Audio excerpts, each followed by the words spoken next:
Well, it spends too much because I'm there, so if I go and buy it. All right. Okay. This is fun.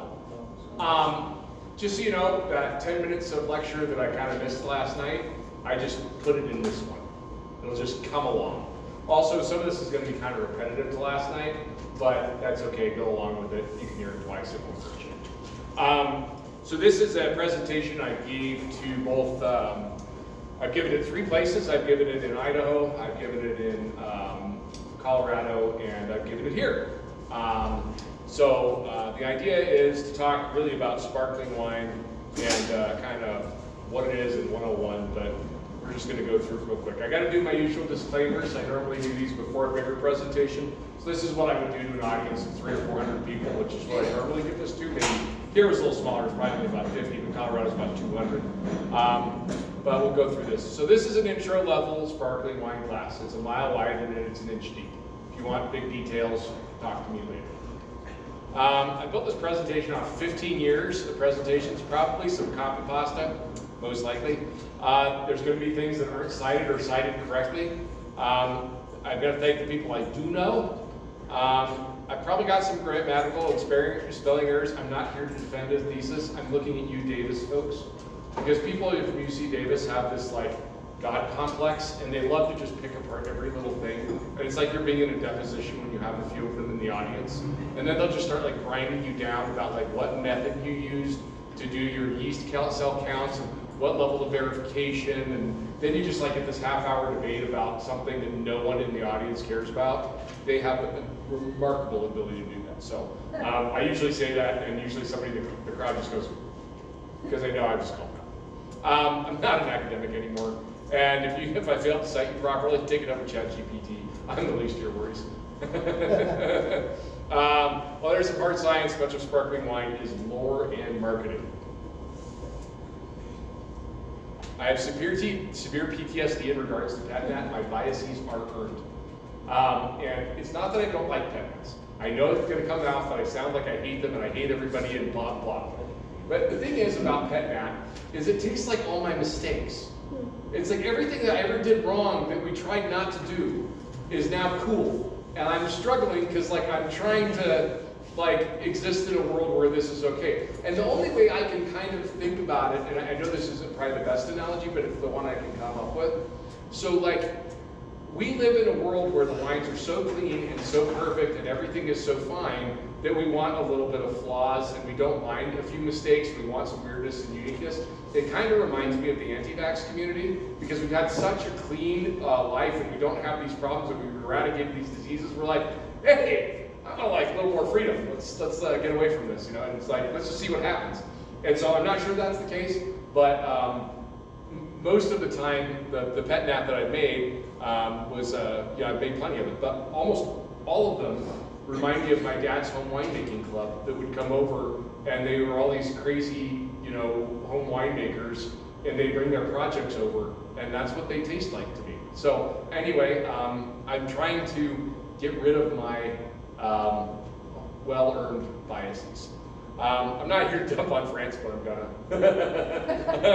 It's all a good fun lighten up. This presentation is 119 slides long. Record it, play it back in slow motion if necessary. We got you. So today's goals, I want to go through all the different ways we do this. I want to do forced carbon. I want to do Methode Ancestral. I have that here. I have one that's really made. Charmat. We want to do transfer method. We're not going to taste that here. No reason to. And then traditional method. And also I want to taste it in context. So all of these wines, this was a Herculean effort to get wines that I presented a year ago, but I got them all. And so we have all the wines, and we have all the chemistry to back it up. And then we're going to talk about how you might do these different methods, and should you decide you want to do this. So why are we talking about sparkling? If you type wine into Google Trends, it's a cliff. It's just going straight down. But sparkling wine is slightly trending up. Slightly. But not much. It's definitely gotten a little better. I always find it interesting. You can tell what the holidays are. There's the holiday, it's like, looks like a heartbeat. It's like Thanksgiving, Christmas, Valentine's Day. Thanksgiving, Christmas, Valentine's Day. Search term champagne. Wow, that don't look so bad. Sparkling wine. That's looking good. Prosecco. Prosecco's on a tear. Prosecco's been doing really well for the last few years. Pet nap. I'm so popular, everybody loves me. And then the way I think of it is this: it's so fetch, you're not going to make fetch happen. That's fine. But I may be wrong. And when I am proven wrong, you can come make fun of me later. So why sparkling? So I asked ChatGPT to come up with some big images. Some images for me of different cohorts of people and having a dinner party. So I think this is pretty interesting because this is boomers having a dinner party. And there are some consistencies here. Fairly homogeneous in one way, and the wine is all red. But then they're having croissants with strawberries. But nonetheless, the one thing I do find interesting too is that, you've got partners dropping off and it's pretty, they're not young. So, but red wine and having a dinner party. Then I asked, look up Gen X personally. I just asked Gen X, I think we look the coolest. Like, we just look badass. And this is so Gen X, it's awesome because we got red wine, we got white wine, we got rosé wine, we got a whole diversity of humans. I like it. And this is what my whole generation's all about. So I'm digging the Gen X wines here. Don't even need to eat.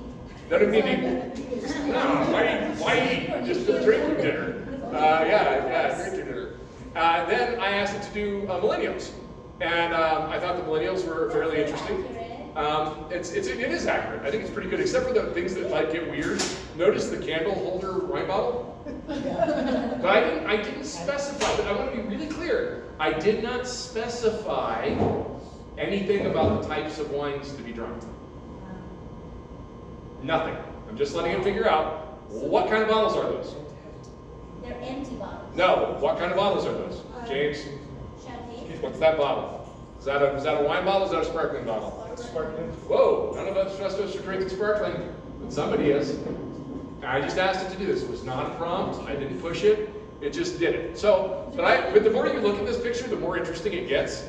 Because you can tell this is millennials. Because he's looking at her, she's looking at him, he's looking at him. And she's kind of looking off into space, but there's a whole bunch of different stuff going on here. But definitely a lot more open and creative generation. And I like that. There's even wine inside that candle bottle. Yeah. Like I said, the more you look at them, the weirder they get. Look at how long that guy's arm is. Oh, yeah. It doesn't even look like... They're getting, but just the last few months, they've gotten so much better. They just keep getting better and better and better. But I have fun with them, nonetheless. And then I asked it to do Gen Z. This should horrify us as an industry.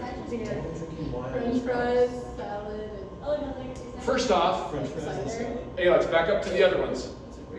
What are they doing? They're talking. They're checking each other out. To each other. They're hanging out. We're talking. Those are... Hanging out. Talking. Cheersing. Let's go to the next one. Yeah, here we are. Here we are. And then, oh shit. So, yeah, there's nothing there. Beer. Maybe that's a beer. Maybe. Could just be iced tea. It could be kombucha. But I didn't prompt these for alcohol. It just did. Now, granted, the Zoomers are younger. It just chose it for me. I did, and it probably knows me, and it knows I'm in the wine industry. So I mean, remember how I made the bearded kids? Yeah. It couldn't help it. But then I like the dinner part goals. It's just a part of a dinner. But here's our problem: is that nobody's putting anything in their mouth that is alcohol or wine, and they're not drinking it. I like the one floating plant in the background. They're just on their phones. Yeah, like the shovel. There was a random shovel above my head in one of them. It suddenly gets a weird bit. But they're all looking at their phones and they're not drinking. So here's our problem: is that we have created this thing where we've heard me rant before. We did everything to make sure that the boomers got wine in their mouth and they eventually graduated to drinking wine. They buy the expensive wines, and they're the only reason the wine industry is in business. We have done nothing to attract younger people. Now, if you think about all the beverages that people are drinking that are under 30, how many of them are not carbonated? None. Everything is carbonated. Still things they just don't. Everything's in a can, it's spritzy, it's something, it's got something in it. But we have to figure out how, if we want to continue as an industry looking 30 years down the road, what are we going to do to attract them to drink wine? And what we also know about millennials and Zoomers that are very different from boomers especially, boomers were very much into like variety, where it came from, and they want to talk about the vineyards and the practices. That is not true at all of Zoomers and millennials. They don't give a fuck about where it came from. They don't give a shit about what's in the bottle. They care about the identity of who made it and what it stands for and how it fits politically into their ideology. That is how you target market a different generation. So nobody cares about your special 2-ton-an-acre Cabernet from Napa Valley. Nobody cares about that you're using new French oak barrels. They want to know that the person that's making this wine aligns with your ideology and that you fit and you feel comfortable. I mean, watching people just burn Teslas right now. I mean, we see this very actively, that people very much buy based on political opinion. And that's going to, I think, intensify. So the only way we're going to be able to do this is to start really target marketing through some other, identity-based things, and also give them beverages they want to drink. And nobody, I already did my rant about beer, right? Where I can go to a restaurant and do that. Okay, so here's my deal. So me, a guy who's been in the industry forever. I did the math. I drank 70 lifetimes of alcohol. If you took your average person that drinks alcohol, I've drank 70 times what the average human has in my life. And so, but even me, I go to a bar, or I go to a restaurant, and I sit down to eat dinner. I look at the menu. I look at the drinks menu. And this just happened to me the other night. I went to the, whatever it is, the Speakeasy. Vernon's Speakeasy. Yeah. So here I am at this fancy restaurant. Spent way too much money anyway, just for the stupid experience. But even then, I look at the wine list, I look at it, and I go, okay, I can get a really good local IPA, get a pint of that with 8.5% alcohol. I drink a couple of those, I'm gonna feel pretty good. It's gonna be my night, call it nice, and I'll be out $15. Nice. I could get, that night they were making a really special craft made, I don't remember what it was, but there was all these Cadillac tequila and all this other stuff, mixed drink and botanicals and everything else. That was $12. And 2 of those would have set me very happy. The cheapest glass of wine I could buy was $18. So me, if I'm still coming up on 50, going, my buzz per dollar, what am I gonna have? And I go, I'm gonna have some beer. I know the younger people who are probably a lot more cash strapped than me are going, man, I ain't going there. So we are giving them no incentive as a wine industry to give them anything they want to drink. We've over-premiumized, we've gotten too expensive, and now as much as I'm shitting on PetMat, you can do it in 20 minutes practically. You can have them out in bottle, drinking cheap within a matter of a month. And that cuts a ton of overhead. And if they like it, cool. Put the right label on it, make sure you got the right person behind it, get the right messaging, and they'll be drinking it down. I am not a marketer. I suck at marketing. Not my job, let other people do that. I can tell you how to put something in a bottle, tell you how to make it hit a style, that's what I'm good at. You want me to tell you how to do fancy stuff? I don't know. But if we don't start accessing them and giving them wines that they want, and they're telling us what they want. They're very loud and clear. They want things that are a little more natural, they want things that are a little bit lower in alcohol, and they want things that are fun. That's it. And because we're such stodgy old shit in this industry, where we're all so high and mighty because of the protecting tradition, and our snobbery, and our bullshittery, and all the stuff that goes with it. Now, it's fine. I've gone to really high-end dining restaurants with really rich people, and it's a unique experience, and yeah, I get that. But nobody gets to do that. And the fact that we're trying to align our industry with a tiny, which is now a shrinking number of people. Now, I mean, we once upon a time had a fairly large upper middle class. We don't anymore. We have a very concentrated upper class. And sure, if you can sell all your wine to like the, whatever, 10,000 billionaires that are out there, great. But what are we going to do for the everyday person? And so the wine industry kind of needs to go through a realignment. And we need to do that. We got to figure out how to bring affordable, fun options to the masses. And there's ways to do that and make money at it. But the days of selling, $150 bottles of Cabernet out of your tasting room, and if they're not, they're going to be over soon. I mean, there will be a prestige market that will continue to exist in Napa Valley, but for the most part, those days are done. So what are we going to do to adapt to this new industry, and how are we going to come around with that? And I think we can, and that's why I'm so bullish on sparkling wine, because the rules don't apply. We have freedom that the wine industry does not have in sparkling. No one cares what's in the bottle. No one has ever asked me what variety is in my sparkling wine. They don't care. As long as it's bubbly and tastes good, they don't care. You want to grow some hybrid varieties that are tougher and in more inclement and difficult climates? Grow them. Go ahead. Suddenly places like Nebraska or Minnesota could have a vibrant wine industry that normally was locked out because we're all about the Methode, because they're somehow more special. They're the elevated, unique, noble grapes, but God forbid those poor mixed up hybrids, like all of us that are blends of God knows what. We are no longer, we still have to stick with the ethnically pure varieties. Why not just go with the ones that, I don't know, grow where you live? What a neat idea, huh? And we have them, and they're available, and there's tons of them. And you don't even know the names of most of them, because no one ever told you that La Crescent actually makes them okay wine. Or Vignoles, or Vidal. I've had delicious Vidals. Saval, I would love to make some sparkling wine out of Saval. And it can take 20 below zero. So you want to grow it someplace that's not ideal? Be my guest. And you can still grow it, and because you only have to get it to 17, 18 bricks, you'll get it right just about anywhere. So it opens up a whole new world of viticulture to us as well. Which one is that one? Vidal. VIDAL, is really cold tolerant. They grow a lot of it up in the Okanagan, Ontario.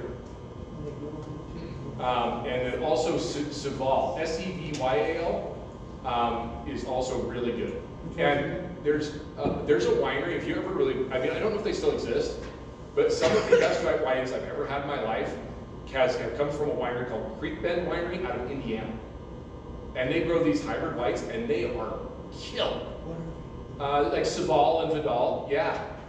But and also just beautiful. Their vineyards are beautiful. A really awesome place. But nobody thinks of Indiana. When you think of wine regions, you think of you go in order. It's California, Washington, Oregon, New York, maybe Texas, Michigan is actually pretty big. But after that, Virginia, because that's the kind of the spiritual, our founding fathers were in there. But here's the original. In New Mexico, if you were to poll 90% of Americans and ask for the first wine growing region in America, I think 90% would say California. They would have no idea. So anyway, point being is I think this is a way for us to take some of the marginalized regions that get no attention, because I'm the guy that fights for underdogs. I don't like elitist assholes. It's just me, and it's a personal thing. I was bullied as a kid, and so which I know surprises you, but it can happen. And so I have a chip on my shoulder, and so I don't like the popular kids, and I want to kind of go after them. So what can we do to get our share, and how can we do that? So that's my rant. It's over. But let's move forward. So how do we produce this stuff? How do we make sparkling wine? Well, you've heard me say this before, but I'm going to do it in gift form so we can, get to the youth. But basic premise, we have sugar, we have glucose and fructose. And we have yeast. They eat the glucose and fructose. They pee alcohol. And they fart carbon dioxide. And for those of you that think this is too complicated, you take alcohol, which makes you do that, and you take a little CO2 that makes you do that, and you put it in a bottle, and you do that. And I do just watch that gif over and over and over and over. And I feel bad for whoever that girl is who will be immortalized for the rest of her life as being the person that blasted her face off. One of my friends did one where they christened a boat and they threw the bottle and it hit the point and it flew back and hit him in the dust. So anyway, so let me paint you a story. If you make wine here in Champagne, it's inland, it's north, it's cold, fruit doesn't ripen very well, it's got 19,000 individual farmers because of French inheritance law, everybody gets like a vine. It was most of the wine industry, again, a lot of socialized type winemaking, which is fine. I'm not necessarily against that, I'm just speaking, but when you have a lot of government influence on winemaking, you don't get a lot of flexibility on how you get to do things. You kind of have to do it how you're going to do it. So there's a lot of people just kind of growing the grapes, and you have to understand that for most grape farmers in much of the world, they look at their grapes as a commodity. It's not any different than wheat would be to me in Washington or other things. It's just a commodity product that people make. So they make some grape juice and they make it into wine, they sell the bulk wine off to a negotiant, and then after that, you go from there. So what are you going to do if you're in this difficult to grow region and you're making wines that are probably not as rich or ripe or alcoholic? I mean, reality at the end of the day, that's what people want, is a little bit of a buzz. You know, what are you going to do? And it's just all about content, baby. And this is what the French have down better than anybody else. And I think I kind of follow this is probably the one person here that understands philosophy is going to have some fun with this one, because this guy is one of the most famous French philosophers. His name is Michel Foucault. And Michel Foucault, aside from being a raging pedophile, he was a massive philosopher in the 1960s. He's a postmodernist, neo-Marxist philosopher. And he also is one of the few people, if you ever watch his YouTube videos, even if you don't speak French, you'll understand. He's got one of the best, like his ability to articulate French is just so glorious.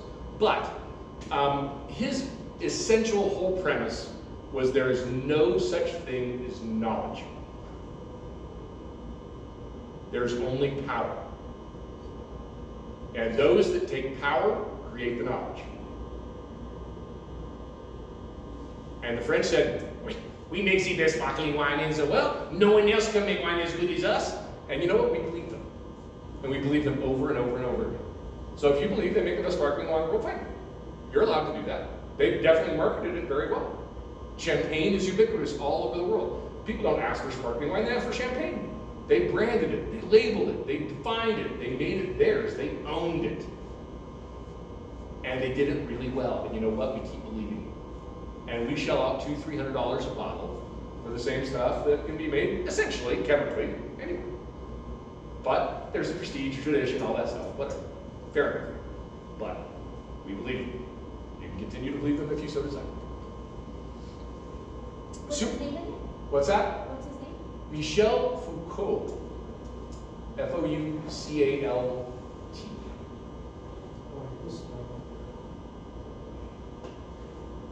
Yeah, him and Herbert Marcuse, I think, signed, or many of the philosophers at the time, French philosophers, had signed a bill that they, or a petition to decriminalize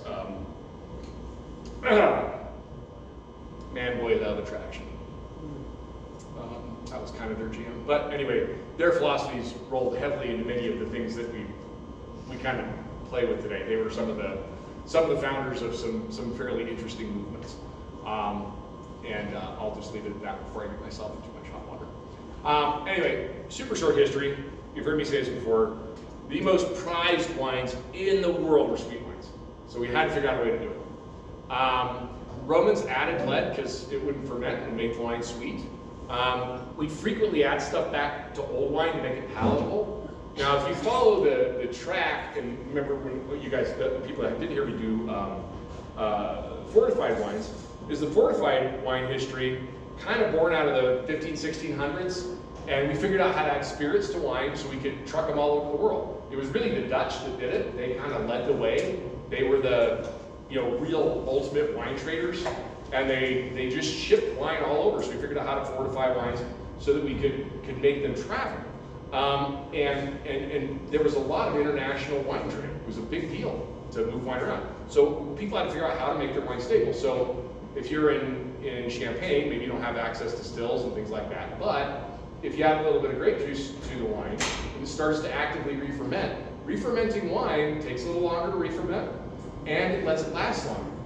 So we just have to think about the necessity becoming the norm. But in the long run, the yeast always went, it always eventually goes dry and eventually goes bad. In the long run, because we didn't have good closures, we didn't have good ways to do things. So what the good news is, if it was closed and they could keep it sealed tight, it'd come out a little fizzy. And wine, most importantly, lasted longer. We did so many things to make wine palatable for a long time. High quality wine is a new thing. Really high quality, consistently high quality wine is probably only about 30 years old. Consistent. Because you can walk in a liquor store today and almost every bottle of wine you'll buy will be good. I mean, will technically be sound. And that is not true. When I started as a wine clerk in 1997, once a week, we'd have a bottle of wine re-ferment.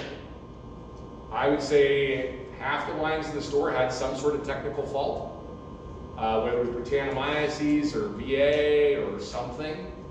And wine quality has really improved over the last 30 years as we've gotten more education, knowledge, and understanding of how to make it. But really, the last 30 years have been pretty radical. But the problem is that maybe we got too good at it. And this might be the argument for some different approaches. So I talked about this guy, heard about Dom Perignon before. Got sick of corks popping out because they just blow out on the top of the bottle. Realized corks are only 300 years old. We've only been using corks to close bottles, like corks. Everything to me is like I think about the timeline of just our world, in fact, been around for billions of years. And then even on the shortest, most absurd timeline, we've been around 6,000. And I am beginning to think that I'm starting to ascribe to some of these ideas that maybe we've had multiple versions of society that have come forward and almost made it just to get bombed back into oblivion by comets or through natural disasters or volcanoes and we wouldn't know. So anyway, point being, 300 years is a blink of an eye in geopolitical time. And also maybe that was really when a lot of major revolutions started happening. Maybe it was just his fault for being able to hold the cork in better, I don't know. But now we sell that as a $300 bottle of Dom Perignon, which used to be outrageously expensive at $49 when I was a wine clerk in 1997. Adjusted for inflation, that's like $9. But I will digress on one topic just because it's fun to talk about, is that the average IQ in the world around the mid-1700s went up by about 15 points, especially in Europe, because we went from drinking alcohol all the time to drinking tea and coffee, because we discovered it and brought it back. So basically around the 1700s, it was allotted 5 pints of beer a day for everybody, and that's what kids were drinking 5 pints of beer every day because water wasn't safe to drink. So they're pounding beer, that was all you were drinking, so you're kind of hammered all day long. Life is short and hard. And then all of a sudden, we brought back tea and we brought back coffee, and because we were boiling the water, we didn't know pasteurization yet. But we gave people clean drinking something and a shot of stimulants. And then the Enlightenment happened. The Great Enlightenment was driven by caffeine-fueled coffee shops. And if you look up any of the major revolutions that happened, they all centered around coffee shops. Kind of. If you ever want to, there's a podcast, if you ever want to just sleep, that's called Revolutions. And it's on Spotify, it's free, it's outstanding. if you ever get a chance. It goes through, you know, American Revolution, you know, English Revolution, Spanish, and for me, the most fascinating ones are the French Revolution and the Communist Revolution. Fascinating to listen to. Anyway, I digress. So the reason I'm saying revolution is maybe it's time for us in the wine industry to consider that maybe we need to take a different approach to our oligarchic overlords that own Napa Valley and tell them maybe somebody else can do this too, and we can do it more interesting. No offense, Napa, I love you. You're wonderful humans, but you know, sparkling can be made from any grapes. So just really important, the neutral, high acid variety, any type. There's 3 main styles, forced carb, traditional method, and tank method. The others are transfer and Methode Ancestral and Pecnac. The only reason I have those is they're just some of the much lesser used in terms of total volume. I think most volume is actually probably forced carb. If I had to guess out there with all the sparkling wine, probably mostly forced carb. Followed probably by tank method, and I would think the traditional method actually is less. I would guess because of the sheer labor and effort to make it, it's that much higher. But I also think that, you know, you should pay a little extra for traditional method because the extra labor that goes into it. Some good basics. We'll go through this, but 1 bar is known as 1 atmosphere. 1 atmosphere is 14.7 psi. Round it to 15 for fun. 1 gram of CO2 is about a half a bar. And when we see these numbers in here, just know that it's about half. Sparkling range can range from 2 to 15 grams a liter of CO2. So 15 would be quite a lot. So for 15 grams a liter, we're probably 7.5 bar. 7.5 times 15 is 110 psi. That's legit. That means there's 100 pounds of pressure basically pushing that cork out of the top of the bottle. We should get we should get one of those little radar guns that shoots at the, like for baseball. We should measure the velocity coming out of the bottles. Anyway. But to give you an idea, well, we don't know. We'd have to find out. It would depend on the pressure behind it. Yeah, that's true. So I would be willing to bet you that this bad boy right here would leave it vastly faster than 25 miles. We'll find out. Well, if you provoke it, yeah. No. That thing's lit. No mistakes were made. And I made it. No. You just drop it? I'll tell you all about it. You just dropped it like 5 minutes? No, I'll tell you all about it. You'll get the rundown. I promise. Sparkling wines range from, you know, beer all the way up to a lot, depending on how crazy metric system we use. So I'll go with forced carb first. So while we're doing this, if you all want to come grab a little. Where's the snack? Did you take it away?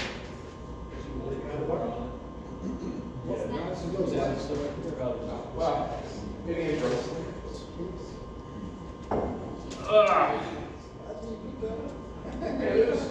Yeah, it's good. Got a little snacks.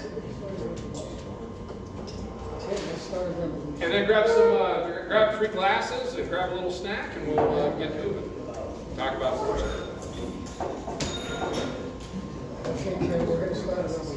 Okay, there we go. Let's do it. The only one problem with revolution, once you start it, you can't turn back.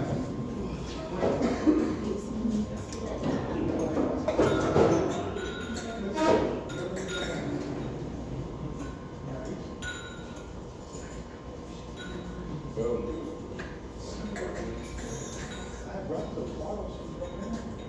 Well, no, because we get into it later. But I don't have data. Those are part of my presentation. We can do it, but I don't have anything on it. So if you want to come up and grab samples, I'll take one of each of the red and white. So take 2 glasses and pour a little bit of red and a little bit of white. And I'll tell you which way to. I don't think I have to put them on a mat because I'm pretty sure you can tell which ones are pink and which one's red.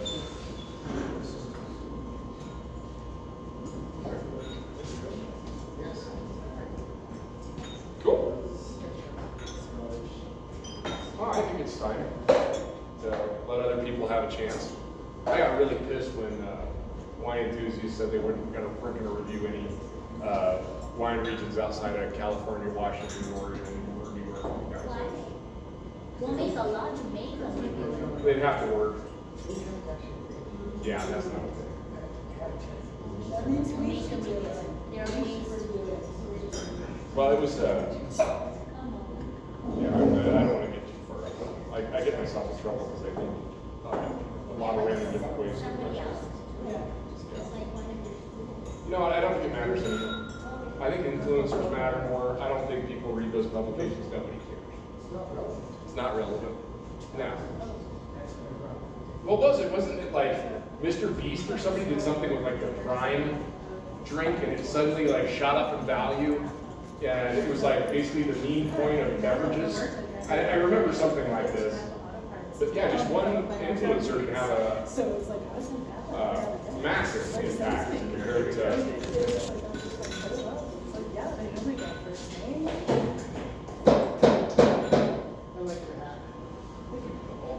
I like that. Oh, okay. Oh yeah, that's right. Yeah, it's Jake Paul. Yeah. Or yeah, one of them. After you. Thank you. Still sad. I like that place a lot. Yeah, that's a great thing to. I think he, you know what? I think guys just sat there. He said, "If I just stay covered and get through this, I'll walk away $10 million. All I gotta do. Yeah. All I gotta do." I think it's just weird. Yeah. Also, it's $7 All I gotta do is get through this. It's easy money. I'm not gonna open myself up. I'm not gonna get my bell rung. I'm just gonna sit here and guard and hang out. That's all I gotta do. And $10 million. I mean, yeah, just the two. Start with the two. And then we'll do more. That's weird. And if you want to spit cups, feel free to make sure to grab them.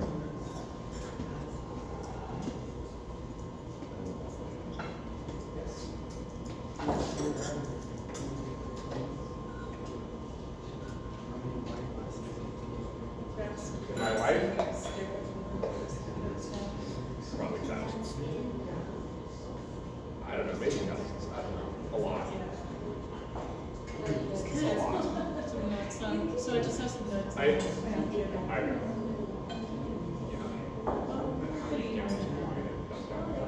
I mean, just everything. You're right. Yeah, no, it's I did the one where I got on the propulsion class where it was like straight out of the hot. Oh, yeah. First start. It snapped. Right through your. I know a lot of people that have. I know a lot of people that have renal speeches. Yeah. It could have been a lot worse. They'll actually, yeah, the Brazil nuts. Yeah, also too. The one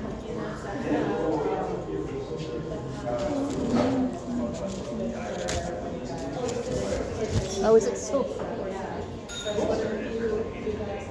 Never gonna work. And then. And there they are. All right. We can get rocking and rolling here.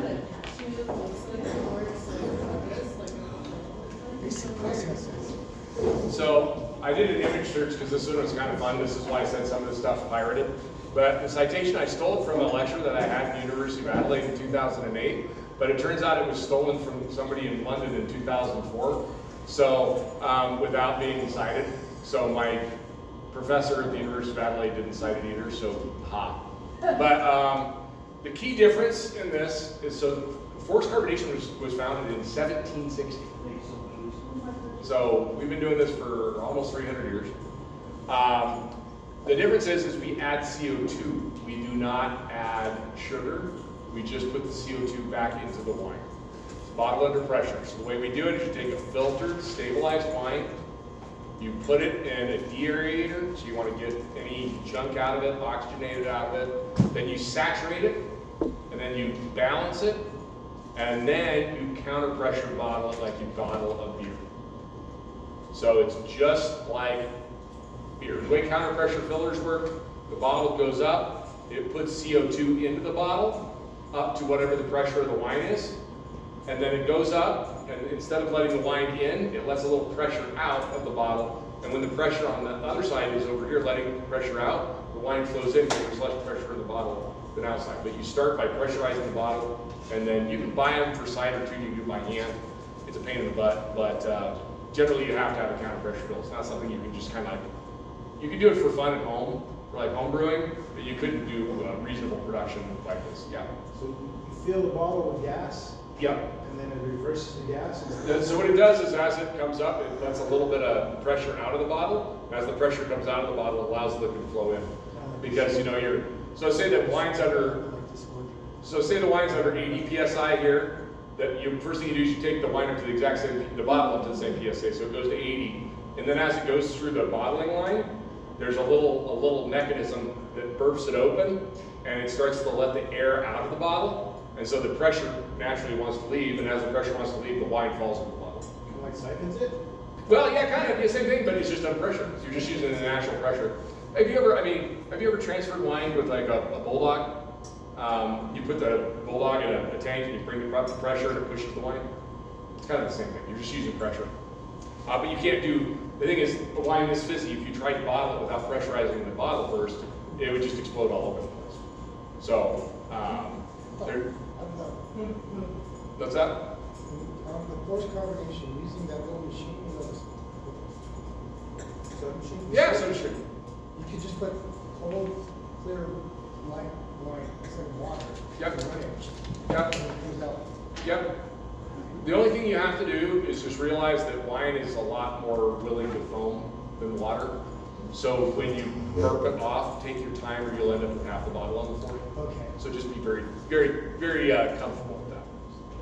So on a micro scale, this is what you can do at home. You can get a little keg, pressurize it with CO2. There's these little counter pressure hand bottlers. You put it in the bottle, and then you open the CO2 tank, pressurize the bottle, and then you open the tank to the wine, and then you just let the pressure out up the top. See, there's a little hose on top. You just let the pressure out, and the wine fills up.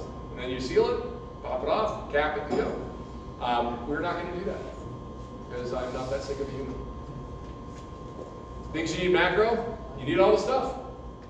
It's just like making wine, except now you need some way to pressurize, and you need the tanks we have here. You can do all this here. The only thing they don't have is a counter pressure filler.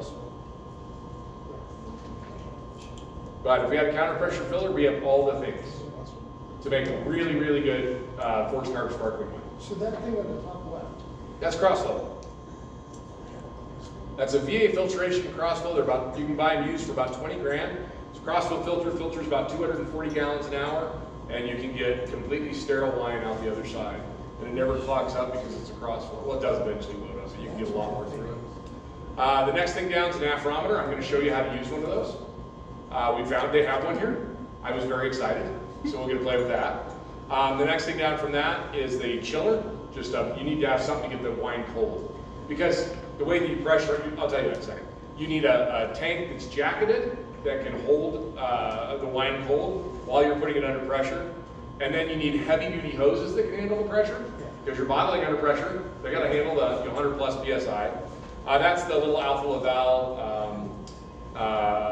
centrifuge, and that can replace a crossflow. I love that thing.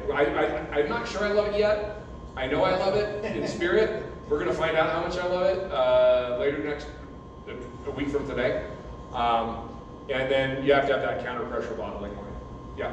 So would plate filters not be sufficient enough for? They do okay. Yeah, plate and frame filters just. The reason I'm not talking about them is because they just need to go away. They're just not. There are just so many better ways out there, and they're getting affordable. That what you would spend in filter pads and labor, you can pay for in a crossflow in a year or two. I mean, it's just worth the investment, and then they never go bad. They're wonderful to have. So, I mean, probably one of the best investments I ever made was buying a crossflow, and they are. I know 20 grand's a lot of money, but plate and frame's $5 grand, and then you got to load it up with $100 filters every time, and then it always clocks 5 gallons before you finish filtering, and you got to rebuild the filter, and you're there until 9 o'clock, and you're cussing, and you're pissed, and also they have really deleterious effects on your wine, so I'm just not a fan. So we're going to talk about filtration in a couple of days, and we'll go over it. fair enough. But that's the key. Canning. I'm just going to go a super big overview for canning wine. Super big overview, because you can can sparkling, and most wine that is canned is sparkling. It's really difficult to can sparkling wine sterile. So doing sterile bottling we can do pretty well. So if you have something with a little bit of sugar in it, you can get away with sterile bottling it without worrying about re-fermentation. Cans you can't, because there's going to be a big overjet, there's going to be exposure to air wherever you are, and then there's that liner interface. There's always going to be some level of bug or something around that could take over. So most of the time, if you're canning wine, you're also going to have a machine called a Velcorin doser, also known as, the Velcorin is, its real name is dimethyl dicarbonate. And they're about $75,000 for the machine. But dimethyl dicarbonate is a wine sterilant. And when you inject it into the wine, it kills everything. It will also kill you. Oh my. But it breaks down into trace amounts of methanol and formaldehyde, which you can consume in trace amounts in about 4 hours. And then after that, your wine won't re-ferment or go bad on you. You can get rid of all the microbes. The other problem with canned wines is you can't have more than 20 parts total SO2. Good luck making a wine with less than 20 parts total. That's going to happen naturally. So even if you don't add any, so you don't have an antioxidant, that's why almost all of it's canned with CO2, because then you can get rid of the oxygen by pushing it out. You got to keep your SO2 low, because the SO2 eats the can liner and turns into hydrogen sulfide. And that's why if you ever buy a can, you notice canned wine when it's on sale, you might find it, you'll be, oh, it's like $2 a can or $1 a can. You go buy it, and it's terrible. It's because it's already fallen. It falls apart that fast. You only have 3 to 4 months that it has to all be consumed. So it is not like bottles. Is that why the boxes are better than cans, but not for sparkling? Boxes are the best. Box wine, for day-to-day consumption, box wine's awesome. I mean, really, it's a great closure. You know, it's a pretty moderate amount of packaging comparatively compared to glass. Downside is it's plastic. There's a lot of arguments about how good plastic is for you to be interacting with your life, but you know, you can drink as much as you want, and it's fine. I mean, they only, again, but bagged wine only has about 6 months shelf life too. But let me also say this as well. A friend that did a study where he tracked 10,000 bottles of wine from the moment of purchase to the moment of consumption. Do you know, anyone hazard a guess how long the average length of time a bottle of wine goes from the moment it's purchased to the moment it's consumed? Guess. A day. 49 minutes. So here we are making this wine for, and now I might have to sit in a liquor store for a long time or whatever, but you know, vast majority of wine that people drink, they buy it at a dinner table, it gets delivered to them and they drink it, you know, at a restaurant. I mean, it's not like, you know, and then, you know, most people are buying a bottle of wine, bring it home, they're just on their way home to the grocery store, boom, drink it, you know, it's not like, most people aren't, it's, again, our entire industry is driven by this, like, tiny little 1% of the people that do this, you know, this one thing. It's like the fashion industry. Like, you watch these runway shows, no one would wear that shit. No one would. But like, that's all the paparazzi, all the magazines, all the things that you see on the internet. It's all like, this is the new buzz and everything else. The majority of, you know, the business is in making Levi's and t-shirts. I mean, that's what most of us are wearing. I don't see a lot of like Jean-Paul Gaultier going around, or, you know, maybe there's somebody with some Louis Vuitton in here or something, but it ain't me. I'm just happy I've got pants on in the morning. That's a pretty big goal for me. So other things you can't do in canned wines, you can't use copper, and you got to drink them fast. So they are tricky, and there's a reason we're not canning wine. I wish we could. There are ways that I have some theories of things we can do, but for now I'm just going to keep those things. So Henry's Law is what we work with, and basically the general rule is time and temperature. What happens is the colder the wine gets, the more ability it has to absorb CO2. So we get the wine cold, we bring up the pressure, the CO2 just dissolves into the wine. You can use a carbonating stone to make it go faster, but for the most part, that's what happens. Basically, CO2 is fed into a pressurized closed system, dissolves into the liquid. The colder the system is, the faster the CO2 goes into solution. That's it. You just dissolve it into it. And then most bottling wines too, the counter-pressure wines, have another carbonator on the line on the way in that's injecting CO2 to balance it, so that all this, that as it's moving, it's getting the exact same amount put into every bottle. So again, basically during, and then the other thing is too, you're experiencing the exact opposite right now. You're watching Henry's Law in reverse in your glass. You're warming it up, and there's no longer pressure above it. So the CO2 leaves the solution. You can push it in, and it comes back out. It's temperature dependent, pressure dependent. Pretty easy. Straightforward, it's not as complicated as you usually like to think. So, what about the wines? Got to be clean. These wines are clean. Hopefully has some least contact to retain bubbles. The red wine will not retain bubbles well. No matter what you do, if you ever carbonate red wine, it won't hold bubbles well. It won't. It can't. It has tannin. I'll bet you those wines are already going pretty darn near flat. Yep. Because when you have tannin around, the tannin acts as a nucleation point, and those wines go flat really fast. Even the best sparkling reds in the world are flat within 20 minutes. Must be heat and cold stable because people put. Who here has put a bottle of sparkling wine in the freezer? I figured it would be more, and the rest of you are just liars. No, I'm kidding. I'm just kidding. But they do, and then many times they forget about the bottle in the freezer, and then they pull it out, and if it doesn't blow up, then they put it on their counter, and then a few hours later, it's got a bunch of crystals in the bottom of it. So one thing I do recommend that you can do, I'm not going to do it here. We're just going to go with God. We're going to be okay. We're not making enough for me to worry about it. But I almost always add either potassium polyaspartate or carboxymethylcellulose. You can look these up on, they're called, stabilizing agents at LaForm, Scott Labs. And you put a little bit of that in, and it basically coats tartrate crystals, and it makes them instantly cold stable. So a lot of wines, I can guarantee you that one of those is used in this. I promise you. Because maybe I'm wrong, call me out if I'm wrong, allegedly, I would say that there's polyaspartate or CMC in this. Because I'm thinking about the average Moscato drinker, and I'm betting it ends up in freezers, or at least on a patio with really cold ice that might get real cold. So they've got to make sure that this doesn't throw crystals, because also this is a hugely distributed wine, and if it did get really cold, even if it was in a snowstorm or something, and it threw crystals, then you have your average punter that takes the top off, and they open the bottle of wine, they got a bunch of crystals in the bottom, and half the bottle comes out, they're going to be getting a call and having to do a recall. So I'm going to guess that both crystal growth inhibitor was used in this, and also Velcro was probably used in processing aid on this.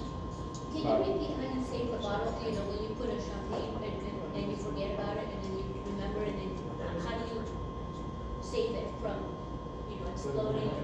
Well, the first thing you do is put on a really heavy-duty glove, and you reach it very carefully and take it out of your freezer, because if it cut loose, it might take your hand off. We'll start with that. And then you go very gently, go outside and set it someplace far away while you've got safety goggles and a face shield on. And set it down and then walk away and hope to God that you're okay. Because things could go really wrong. No, I know. Yeah. They use that Velcro in like Until the Gatorade, right? They use it in everything. Stainless colors. Everything. It's an antimicrobial. It's in everything. It's in Monster Energy drinks. It's in everything. It's in everything. Yeah, it's in everything.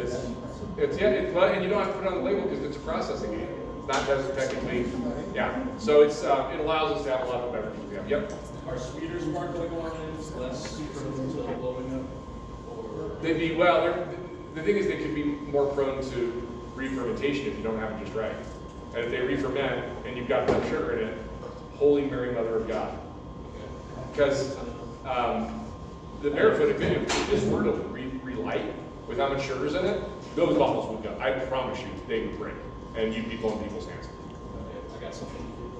Yeah. So with the red sparkling, mine has gone completely still since pouring it. Yep. So I've been doing little sieves going through and it's now completely stuck. Well, and the other thing that we do too that cracks me up in sparkling wine, because we're creatures of really bad habits, you don't need any reason to get the aroma out of the glass. You have a driving force called bubbles. Yet we all swirl sparkling wine because we're morons. We can't help it. We all do it. It's a habit. You don't have to. And when you swirl it, all you're doing is getting rid of the bubbles. So just a funny thing that we do. Not that I'm not castigating you for it. We all do it, but it is what it is. So anyway, we want to make sure our wines are really stable. We're going to talk about stability on Sunday, so I'm not going to go too far into it right now. Upsides. Everything, like I said, there's no solutions. There's only trade-offs. No drawbacks. You've got to have your special equipment. You've got to have good closures. Bottling lines are very specific and require very specific maintenance because counter pressure bottling lines are complex pieces of equipment. Large tanks are under pressure. Anytime you open a valve of something that's under 100 psi, oh man, you better make sure you got the right things open at the right time. Bottling cold is a challenge because you're bottling everything under pressure and cold. The labels won't apply very easily because the bottles are sweaty, so you may have to bottle and apply labels. And every time you touch a wine twice, that makes things really expensive. You don't get that leasing character, you know, that champagne, they got the champagne wine that we had yesterday. You don't get that. And then it's more challenging to hold bottles because we don't have those leasing compounds. The wines tend to go flat a lot faster when there's nothing to hold in the CO2 in solution. So there is some truth to the smaller, finer bubbles, and that the true traditional methods hold their bubble longer. But it's not. It's because of all that breakdown of each product. So it's easy for four-star wines to go flat. Good night is you can use anything. There's no rules. Fanciful names, varieties, call it whatever you want. Don't care. Non-vintage, sure, why not? Don't care. I mean, let's see. Any bubbly here? No vintage. Who cares? Use the same labels year in and year out. Don't matter. If your marketing partner wants to change labels, go right ahead. Doesn't require major approvals or anything else. You just move on. What does it really mean to have a vintage? I mean, just from a certain area, certain year? That's what a lot of people want. They want to talk about, I got this great thing from this year. And vintage variation is a real thing. And so some vintage, I promise you, nobody's buying Washington wine from 2020. First off, everybody wants to forget 2020. Second, we have those wildfires, and it's a gamble. Almost every wine from 2020's got smoke influence. And so there's a lot of articles being written. Hey, Mr. Young Guy, welcome.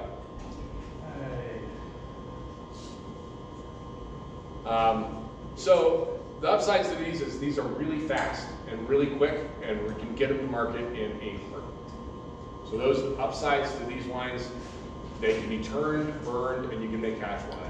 I mean, the fact of the matter is that this is $8.99 and $8.99 in this bottle. This bottle is not cheap. This is an expensive bottle. I guarantee the bottle, even at their price, is $1 a bottle. I guarantee you this quart. I mean, if they're killing it, they're getting it at 50 cents. We're at $1.50 in packaging without this and this. We're at like $3 in packaging. And they're going to have to put some wine in it, and they're going to have to sell it for basically $5, $4 to the distributor, so they can sell it to Walmart, so they can get their mark. Damn. They probably make like all said and done like $1 a case. But when you're doing 20 or 30 million cases a year, it ain't such a bad business model. So anyway, you want to come across? Go ahead. We're super gash today. Yeah, grab one of these because I haven't done that chemistry yet. You might actually be better off because this won't be flat on you, like everyone else. Because I took too much time bullshitting. So let me talk to you about these ones. I'll talk about the Yellow Hawk because I can. It was grown at 12 tons per acre. It's made out of straw. So it's grown on a Geneva double curtain, which is a type of trellis system where the vines grow over, and it grows a huge amount of wine. It makes pretty average at best red wine. So the thing is that in Walla Walla, when you're growing 4 tons an acre, you get the same farming cost, but you get 3 times as much fruit. So suddenly your cost of production goes way down. They're selling this for $30 a bottle, which I think is a little excessive personally, but it's a resort. You're going there for the experience, blah, blah, blah. And then the Butterfly Moscato, $8.99. It's one of the fastest growing brands in the US. So the reason I'm doing the yellow ox, I can tell you how it's made. That's why it's here. I've got a bunch of them in here because I can be pretty adroit about how they're made. And so CO2, we bottled the red at a cider. And their counter pressure filler and their whole system, this is as far as they can go. This is as much as we can get out of it. You know, we're compromised because we don't have the price system now. We have some places in Washington now that can get it a little higher. But the Moscato has a lot more. I mean, 50% more CO2. And it shows. It's actually quite bubbly. I think it's quite nice. So about 4 bar, which is pretty good for a 4-star wine. Acids. Acids are about the same. There's a little bit more malic acid in the Moscato, but there's titratable acidity is a little less on the other side. It's still about 6 grams a liter. It's about 6.6 in the Syrah. The Syrah did go through partial mallow. We did shut it down just a little bit before it got sent off. And then the volatile acidity is a little bit higher. Now, I'm the kind of consulting winemaker. The winemaker, she's super fit. She's like super healthy. So I was like, you need more sugar to make a lot of like Lambrusco. She's like, no more sugar. Well, they put more sugar, make the people happy. She's like, no more sugar. So, but she's the winemaker at the end of the day. I get the call. I would love to have made this more like a Lambrusco with like, 12 grams of sugar, and it would have been just like a party wine, but it's not my call. I can make the advice. What's that? Can we make the other wine party one? Well, we're going to have a discussion here in a minute. Yeah. Will malolactic fermentation usually be avoided for sparkling wines, just in general? In general. No. I'm gonna show you all the data. I've got data for about, I don't know, maybe 15 wines that have all of it at the end. So I'll show you all of it. We're gonna let you have it. Question yep. to that. If it does go through secondary fermentation, does that pose any potential problems with? It's actually a little bit easier because then you don't have to worry about having your sulfurs quite as high. Okay. And you don't have to risk a spontaneous mallow happening in bottle. All right. Yeah, so it's a little bit easier. I do know for a fact that the Syrah was Veltrin. We didn't put Veltrin in it. We did because I knew we were going sweet and I wasn't going to risk a re-ferment or a mistake. So alcohol on the red bubbles is quite a bit higher, 13.6. Now, if you ever want to have I think it's called what is the one that Molly Duker does?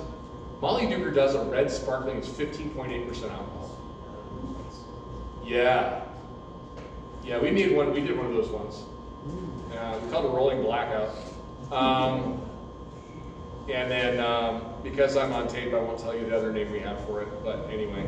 But Barefoot Moscato is 11.8, so considerably lower in alcohol. Let's see how the label plays out.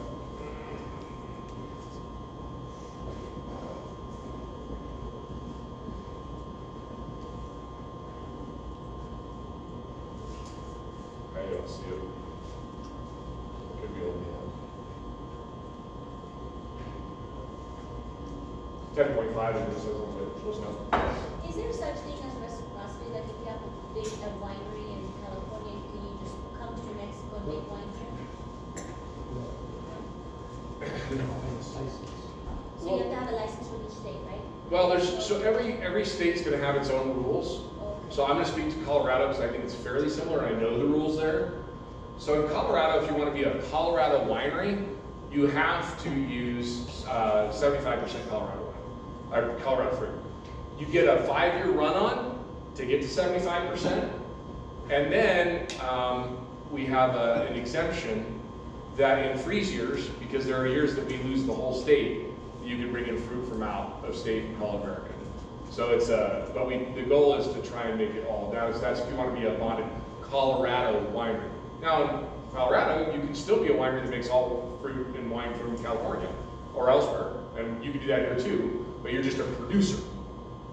You're not a specific, you're not a New Mexico winery. You're just a producer who makes wine. I would tend to think, I'm guessing, that that's probably how Breway operates. Most of their wine comes from somewhere else. They have a general producer license, but there's usually some luxuries that come with having license that goes with the state, that the state helps benefit you in some ways, ways that you can market, ways that you can sell, self-distribute rules. There's a bunch of other things that you probably get some advantages on. Am I about right? Yeah. Ballpark, I would think. Ballpark, to be a New Mexico winery, you have a New Mexico wine growing license, you have to provide 51% of the food has to be New Mexico. 51%. Yeah. Okay. Yeah. But you could, if you're a producer, you could still call it a winery, right? Yeah. You can call But it. you won't be a New Mexico winery. You won't be a New Mexico winery, and you won't be part of the association. Okay. Because that's part of the process. Okay. And the association provides Support and all that all the stuff. support and legislative. Yeah. Is there like a period of time, like as you're getting established, where you don't? So Not like, at this time. No, 51% is not unreasonable though. No, it's not unreasonable, but it's something that we're working on at this point. Yeah. Because it's an ongoing conversation, it has been probably for the last 10 years. It's a fight for everywhere, everywhere. It doesn't change anything. So like we have most of the fruit in Walla Walla is grown, half of it's grown in Oregon. But we still think the Walla Walla Valley is Washington. And since we're a cross-state, agency, what do? And then in the Walla Walla Valley, we allow fruit to come from anywhere in Washington. And you can still be a Walla Walla winery, but then does that diminish the value? These arguments, they don't stop, they never end. They're purity tests, and you're never going to be pure enough, no matter what. There's always somebody that's going to be better, and because they're the ones that will use in all New Mexico, and they're the best, and they're the only ones truly representing, then the other people are going to say, but then in an off year, I want to have the ability to bring in blending things from other places, and I want to be an artist, and I don't want to be bound by rules, and blah, blah, blah, so F you and your purity rules, and it goes back and forth, and it never ends. But all I'm trying to do with it is have rational conversation, and in the end, all of us work together to develop the community. A rising tide rises all ships. And Totally. everybody to get through the craziness of all, every single polarity. And from the biggest problems you run into would be inside. You're tempted. Yeah, and that's my biggest, that's where my biggest stresses come from, because I really, I want it to be this, I want New Mexico to be a place where you can come in, be respected and cared for, and you can do your thing. And make good money, and enjoy each other's company in the It process. just takes a while. You gotta get the infrastructure, and then you get there. It just takes time. And But you're we're getting working there. on it, and it's happening. So it's all, it's a conversation that's been going on, and longer than I've been around. I just wish you could strangle Precept to come down and plant a bunch of vineyards. But But that's another conversation. yeah, because you gotta have the vineyards to grow the grapes. Then then how do you spur that investment? And And we're working on it. All those things are just you just keep working on it. process. All right, let's get back to this because if not, we're gonna argue about this I'm forever. not gonna. Free SO2s are all pretty low, and we wanted the SO2 really low in the red because we didn't want to bleach the color. We wanted it to be really vibrant, so the SO2 is really low.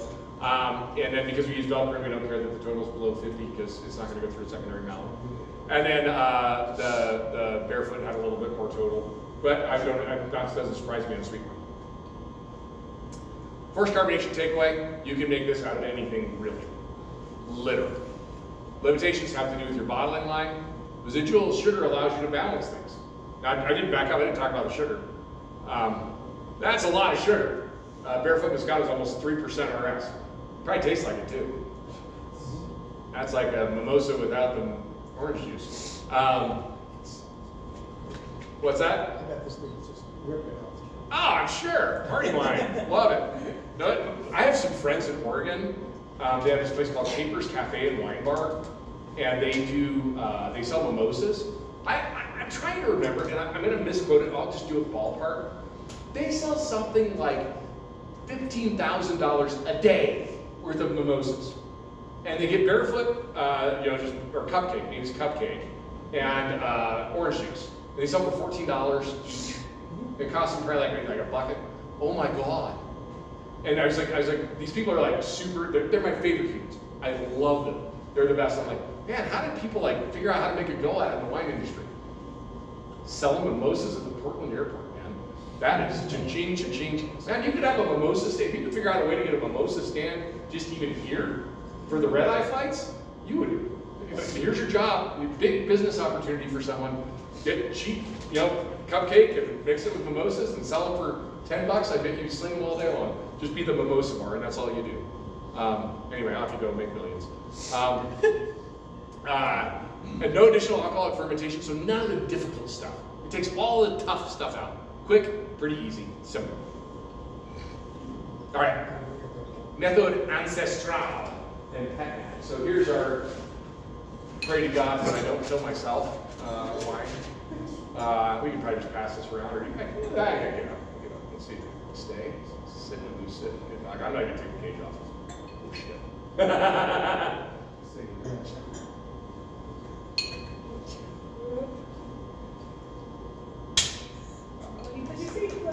There we go. I know, I'm saving glasses. Now we're good. So I don't know, you guys want to come up, grab a little more snack, pour yourself a little bit. Sit back down, because I want a snack.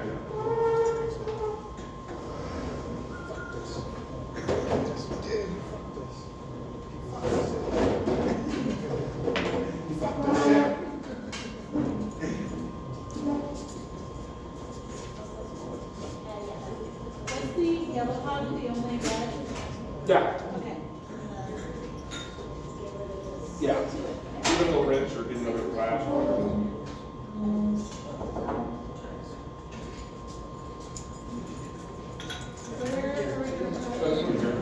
Let's the cart. Here's the cart right here.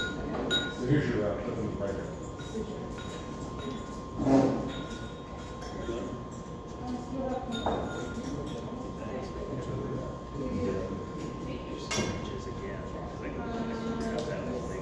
And if while you're out on your devices, if you want to have fun, look up Yellow Hawk Winery and look what it looks like. It's a really cool and resort. It's a really neat place.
Just one.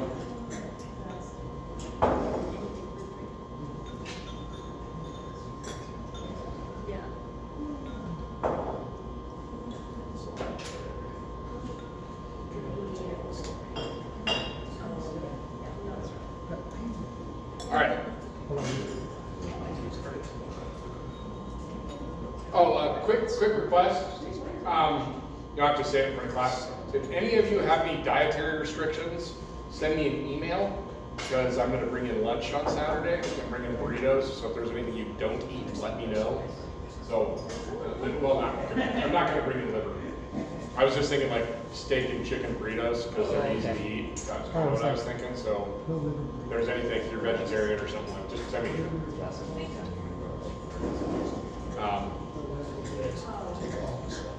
all right.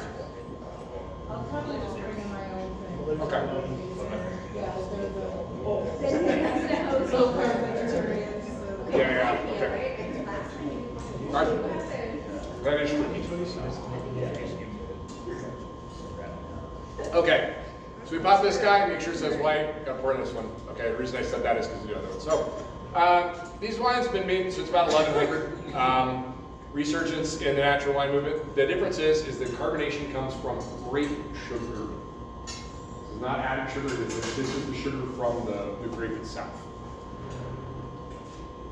So, some other things, we have things called Methode Ancestral, that's what they say. Pétion. It's not Spanish, we know. Is it double L? Yes. Yeah, double You L. say the L. Say Pétion. Petit long. C'est Pétion? No, petit long. Petit nom. Petit long. Whatever. Petit long. In American, it means bubbles from nature, bitch.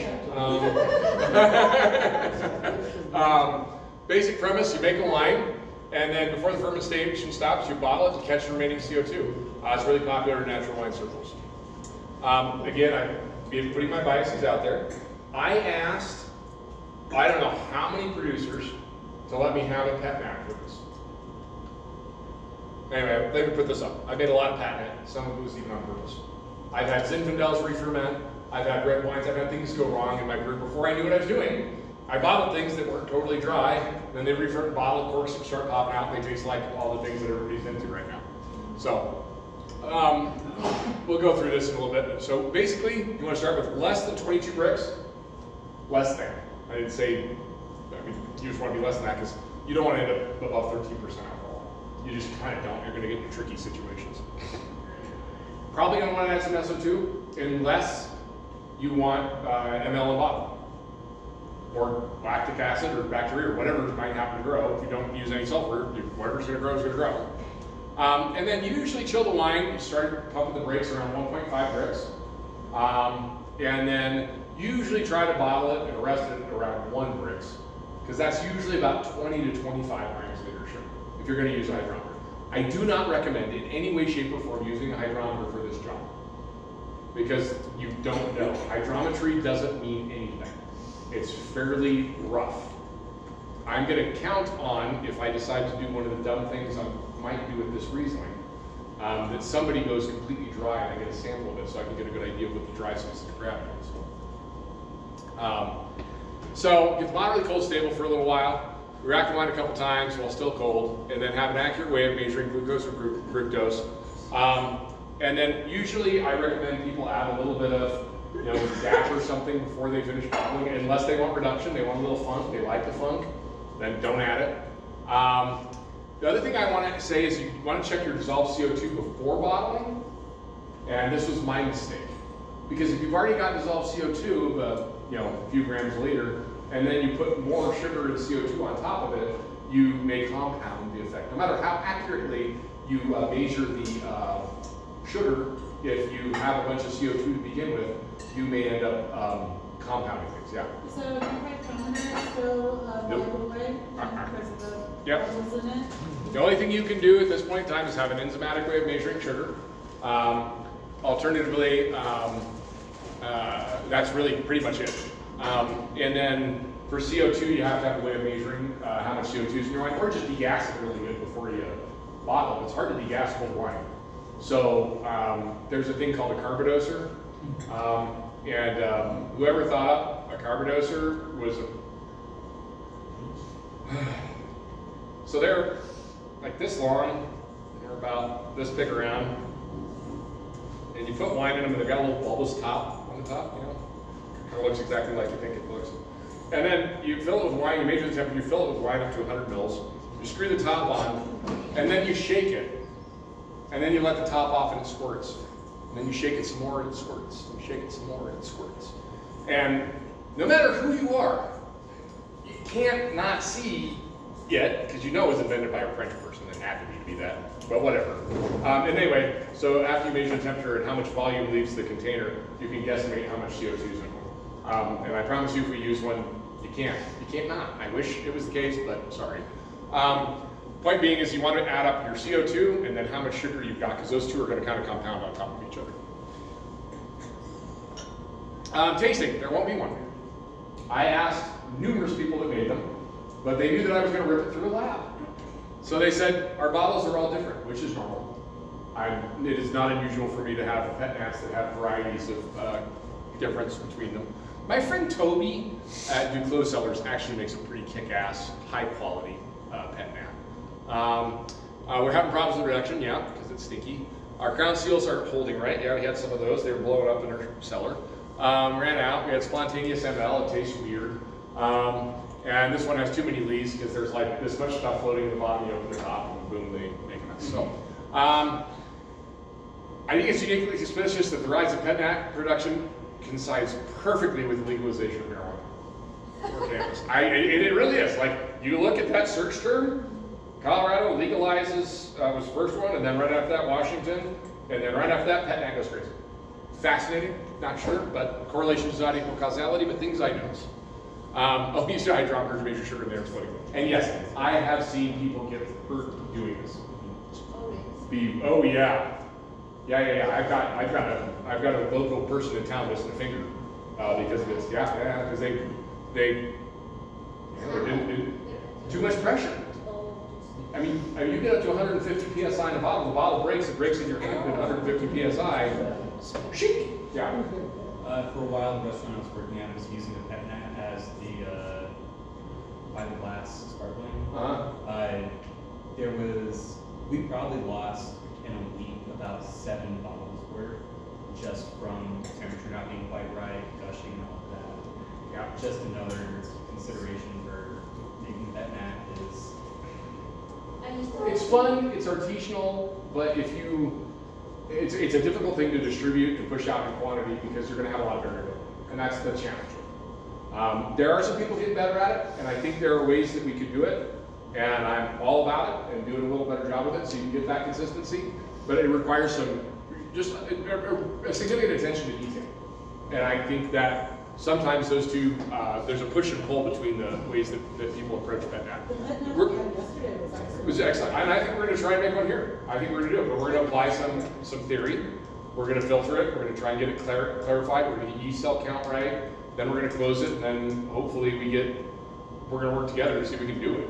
I'd like to get it done right, because I mean, I guess if it's going to be popular, fetch is going to happen. I might as well guide people in the process of knowing how do we do it right, or how to make it better. So anyway, the real way of making traditional way of making Methode Ancestral is slightly different, and it requires some special tools. But generally, you do your first fermentation, and then you stop the filtration. Now, this is a discussion we need to have. Because we need to have this discussion.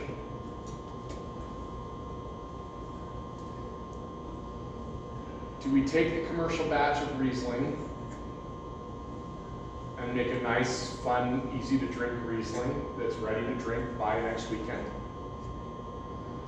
Or do I centrifuge it at 25 grams of sugar, do a secondary fermentation, rebottle it, lay it down in cages, and then this summer when we do the sparkling wine seminar, we've got a rosé and we have in traditional method, and then we have a Methode Ancestral as a Riesling.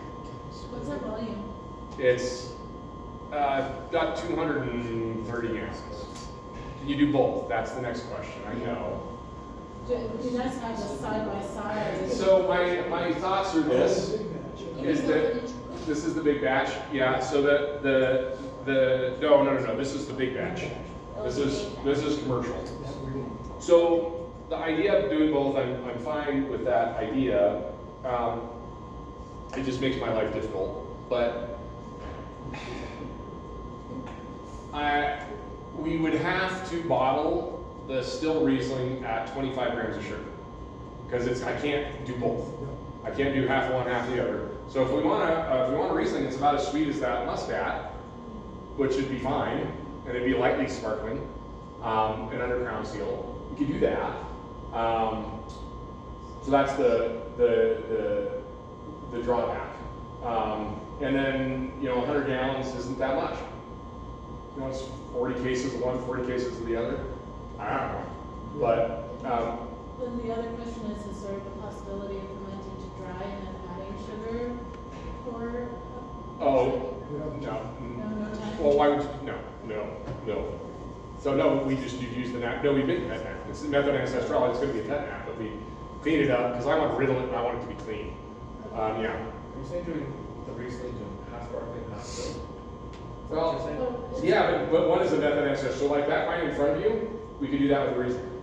Okay, but are we half of it or all of I don't know. it? Because if we do turn it to sparkling, we have nothing to show for the white wine. It's cheese sparklings, that's what I was thinking. So, You know what I mean? Yeah, Because still. Well, the still wine isn't even going to be that still. It's still going to have some CO2 because we're doing it so fast. It's going to have CO2 in it, but it'll be like lightly bubbly. It'll be frizzante. It'll be a frizzante with a little bit of residual sugar.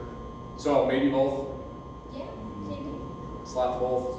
Well, I knew you were going to say that. Sounds good. You know your life's part. if it's too Yeah. much, it's Like, I would honestly argue against that because we're sitting at 40 cases of each. That's hard to sell. How are you selling 40 cases?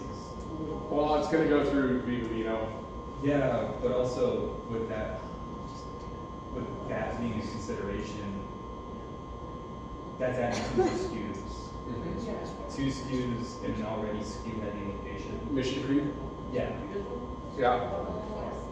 Because you've already got, you're going to have it, We're gonna have like 5 from us. 5 red, and then you're going to have a white and a sparkling. You're going to have 7 from here. Yeah, there's no Here. reason to make it that. And then that also seems- too, the other question is if it's gonna be on Vivino's menu, would it shine better if we did do like a dry still white? So right now, the option is up to Jenny and Chris. And if they want in a Methode Ancestral, I'll make that for them if they think they need that. Or if they just want a fun sparkling, semi-frizzante Riesling that they can pound for the summer, we can do that too. For me, the easy factor is, sticking to my guns. But then I was sitting here thinking, we do have the centrifuge, we've got all the stuff, so part of me, and maybe we just maybe what I'll do is just spin some off, we'll, individually dose a couple cases for fun and then have it for, the sparkling wine we camp this summer. Maybe just do a little, Yeah. I think that sounds better than half and half. okay. So that way we're still doing it, learning it, Still we has have something to it. show. Okay, we'll just, because it just comes out of the centrifuge, I throw a little yeast in it. Yeah. All right, we'll do that. How to, it's all here. This was from Gosh Vineyard, we picked it at about 18 bricks, and we just ran it. We fermented it pretty quick, we had 3,000 gallons of it, this is not a small batch. We did do a little bit of cleanup on it, and made just the cleanest wine that we could. We ran it with EC 118, and then we just fermented a super clean wine. And then we arrested the fermentation at 27 degrees bricks. And then we added a little bit of SO2 just to slow it down, knock it on the head. And then we restarted it with EC 118 and a little thiamine and a little DAP and clean spark. And then we bottled it. This went from crushed to glass in under 2 weeks. And in 6 months we had this released. And this is a natural, it's about 9% alcohol. Dosage is different depending on Georgianne's mood. She's one of my best friends, so I'm not giving her shit, but just for fun. But here's the chemistry. Very little free sulfur. We just added a small dose right at dosage. Titratable acidity of 6.2 grams liter, pH of 3.45, VA 0.2, so still pretty low. But it did go through some natural mallow because there's not much left. It wasn't on purpose, it just happened. It's got about 5 grams of sugar, so very little. It's pretty well dry. That's a pretty dry one. And it's 9.68% alcohol.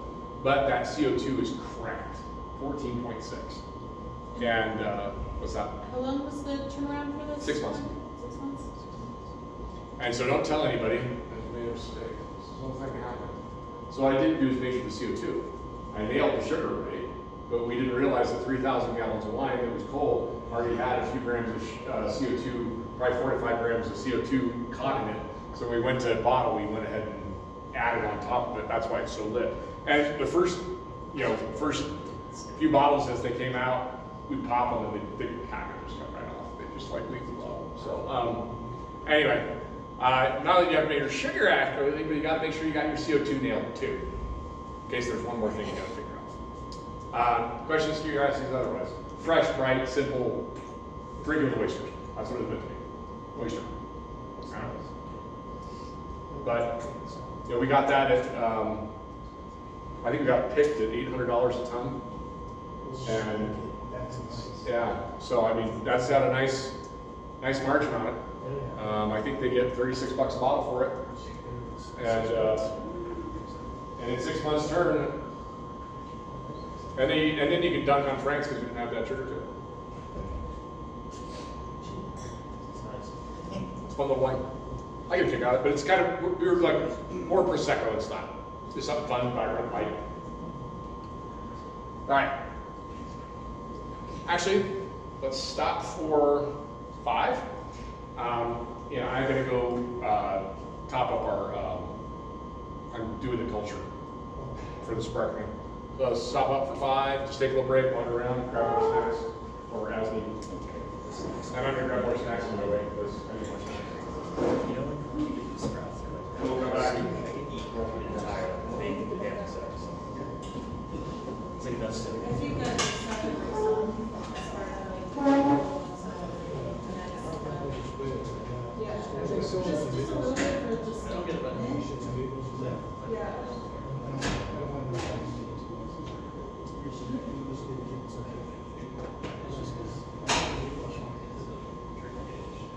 and they're used to drink like, I had like a whole year of white sour beer.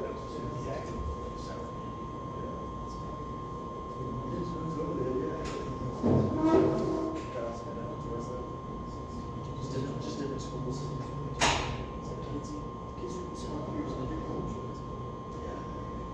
I love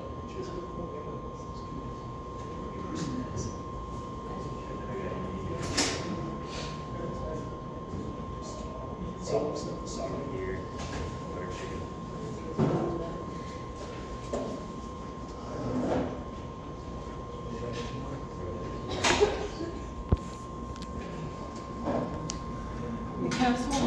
The sweet sparkling red for fully red cycles. Dry whites, blue whites. So a little bit of everything. It's kind of blunt. Okay. Try overcrowded. Okay. Well, let's keep I'm gonna keep the Methode Ancestral out then, and just give you a nice, fruity, fun party wine. Yeah. Full part. That's something we'll, like, yeah, like I said, we'll have to talk about that, if that can even happen, because I know, I don't know if Jenny would be on board with bringing in one that is in New Mexico groups, and I know Sean will definitely. We're having a conversation. Just they're making an exemption for an educational Can we exemption. not have this conversation on, Yeah, until, yeah, sounds good. we're having, can we just, Well, also the amount of white wines that have been available with like frost and stuff, you gotta have a white wine with the experience on. I just gotta know what your crowd wants, because I'll make it for you. That's all, we got options. Our Rieslings have been well received. Okay. Recently we do have. Okay. And they are semi-sweet. That's why I said I'm good. So, Okay, yeah, it'll be down there, but with sharp acid, a little bit of bubble, a little bit of frizzante. All right. It's close enough, it's Colorado, this isn't like California fruit at least. This one might be a little easier to sell. But we've been over this, but basically in Champagne, you want to make as neutral of a base as you want. So we're picking early, keeping it neutral, keeping it light. This is me making sparkling wine. This is my press. This is what I do.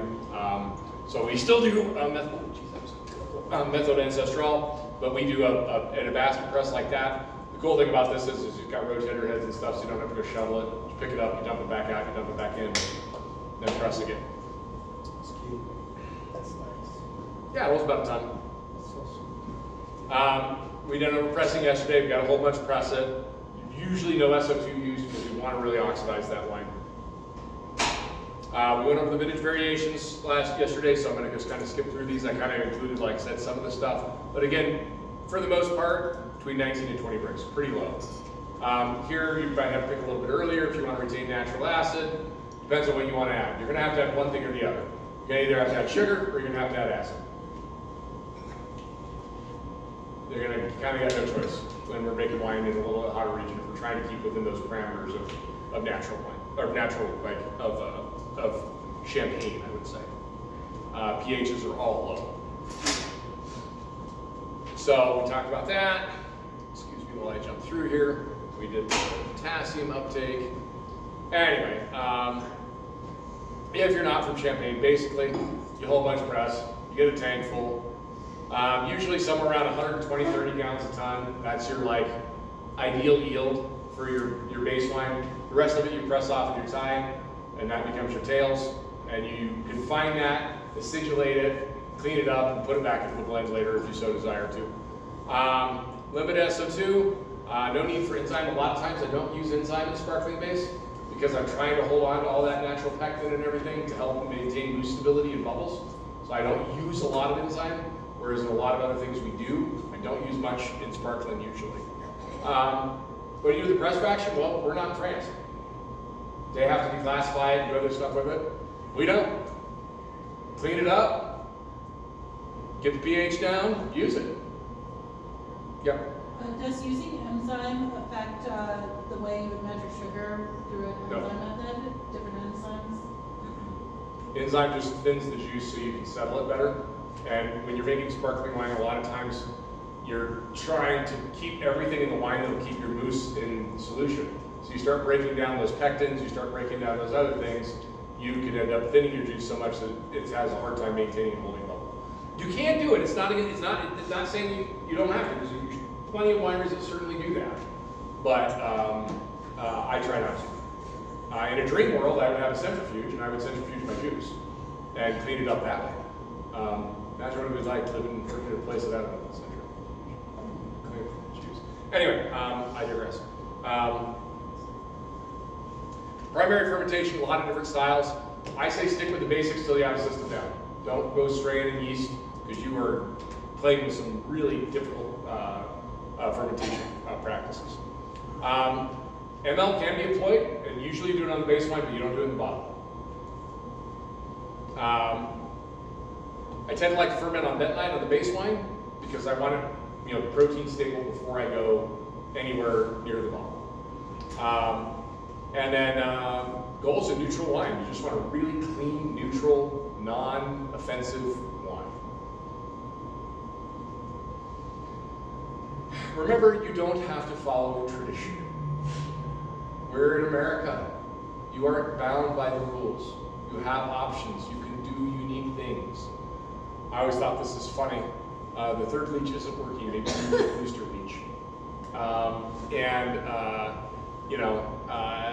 Whatever it takes to make the wine nice, clean, low tannin wine, you don't have to follow the rules.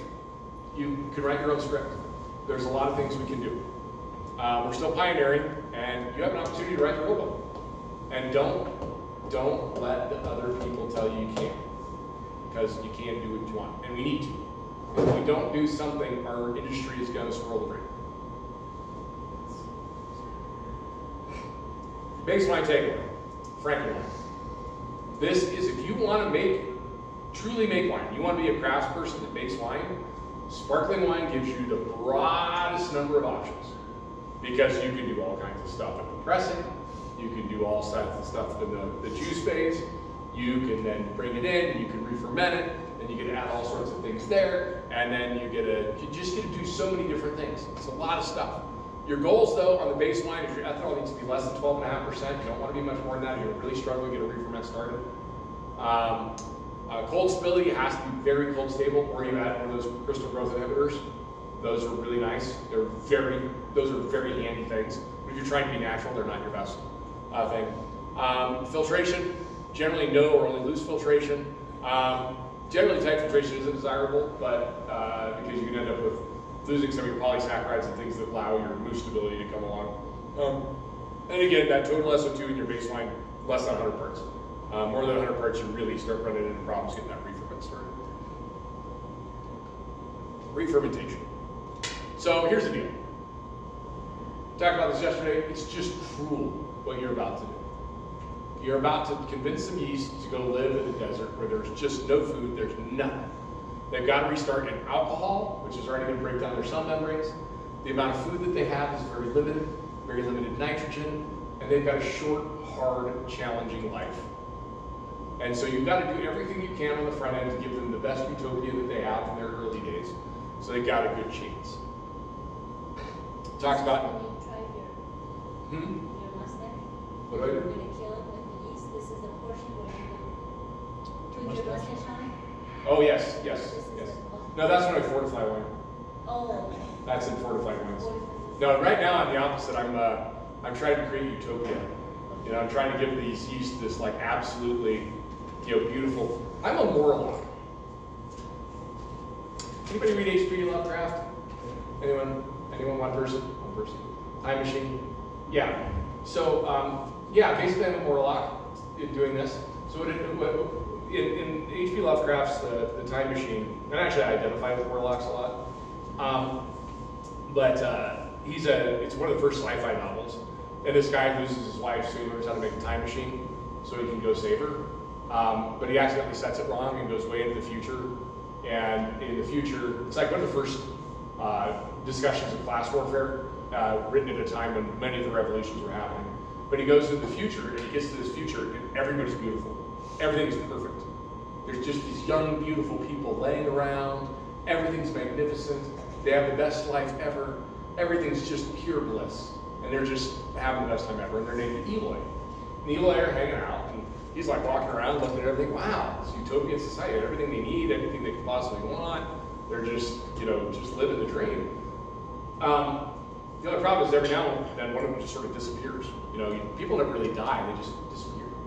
And one day he notices when all like the food and everything's coming out, there's a door, and he looks behind the door, and there's this hideous creature behind the door.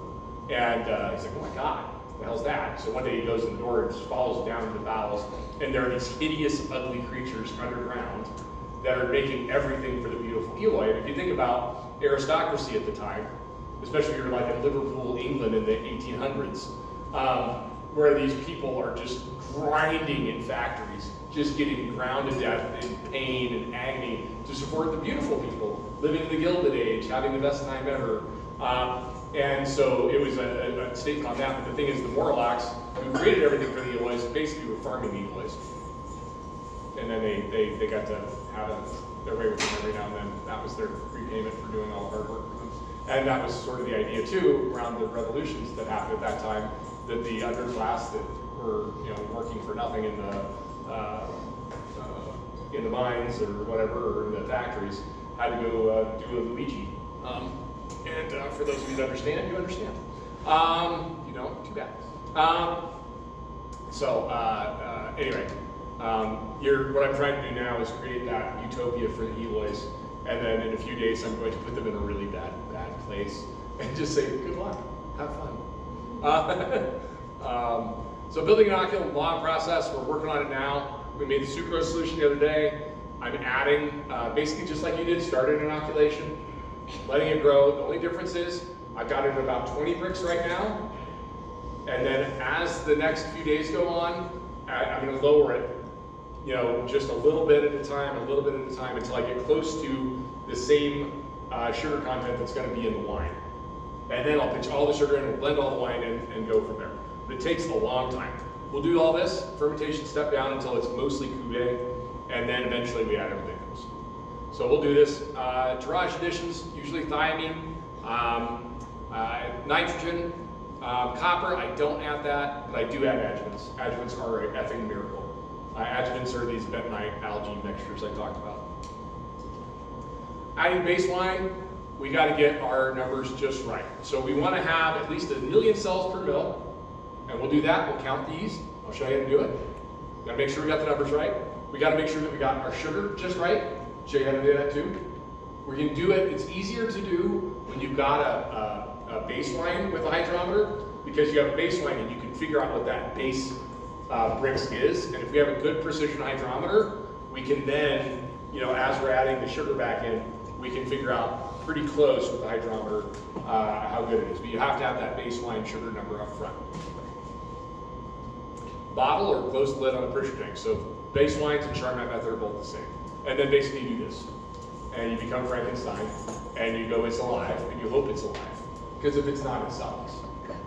If your wine doesn't take off, you've got to unbottle it. Yeah? And with that base sugar number, does it require a certain type of sugar? Well, we did the sucrose. Remember, we did sucrose. We added the hot water and the acid, so it broke apart the glucose and fructose. We made that draw short a couple of days ago. So we're letting all that stuff happen. It's already happened, and then now we're basically adding glucose and fructose back. But theoretically, like, let's say if you didn't do that, if it wasn't the It's rice okay. paper sugar, would it have to be? It's okay, and a lot of people use dextrose because it's pretty easy, and you can buy glucose in syrup. The reason we use sucrose is it's cheap. Everything else is more expensive. Okay, But you can do other sugars as well, they just cost more money. okay. So yeah, you can buy other sugars, they're kind of interchangeable. Okay. We're gonna count yeast. I'll just show you how to do it, it'll be easier than me talking about it.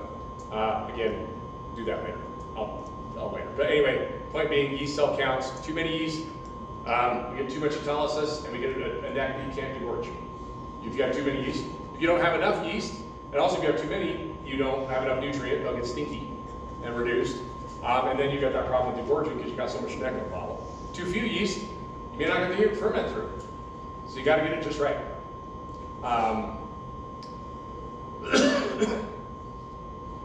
Second fermentation, once we're good, we get everything aligned, we get our sugar just right, we get our yeast cell count just right, we get our adjuvants added, we get everything perfectly aligned, then we can go to the bottom. Once a little sugar ticks down, we know we got a little bit of movement, we know that it's actually alive. So you gotta time all this stuff because you're trying to time that up against when your labor's there to do the thing. It's really tricky to get it all to hit right on time. And then crown seals are used. We're gonna use those. Does anybody have a really good capper? Do you have a good one? It's solid. It's not one of these little ones. It's like It is one of these ones, but it's not failed me. I'm gonna go get a good one. I've had them fail because we're going to 100 PSI. I'm gonna go buy one of the Giros that I think they probably got them at the brew shops here. Yeah, they got it. You don't have one, Jake? Not a hand capper. Yeah, I'm gonna go get them. I'll go get them. I'm gonna go get it tomorrow morning. It's gonna be my job. And then fermentation takes a long time. Factors affecting CO2 production. Notice that if our pH isn't closer to 3.0, it's gonna be really hard. These are things, if you're gonna make sparkling wine in New Mexico, this is not going to be a problem. It's not. Now, if you're making some sort of hybrid in Minnesota, it might be a problem. But not gonna be a problem. But 2.6, it's gonna be very hard to get it through fermentation. Other things that's hard is SO2. Once we get up above 50 parts total SO2, it gets really hard for the yeast to ferment. They struggle. It's gonna take a lot longer for the CO2 to liberate. So we wanna keep our total SO2s, again, that idea, see where 64 is down there? It just takes a really long time, then it just plateaus out. So even at 65 parts total, we really start to run into problems.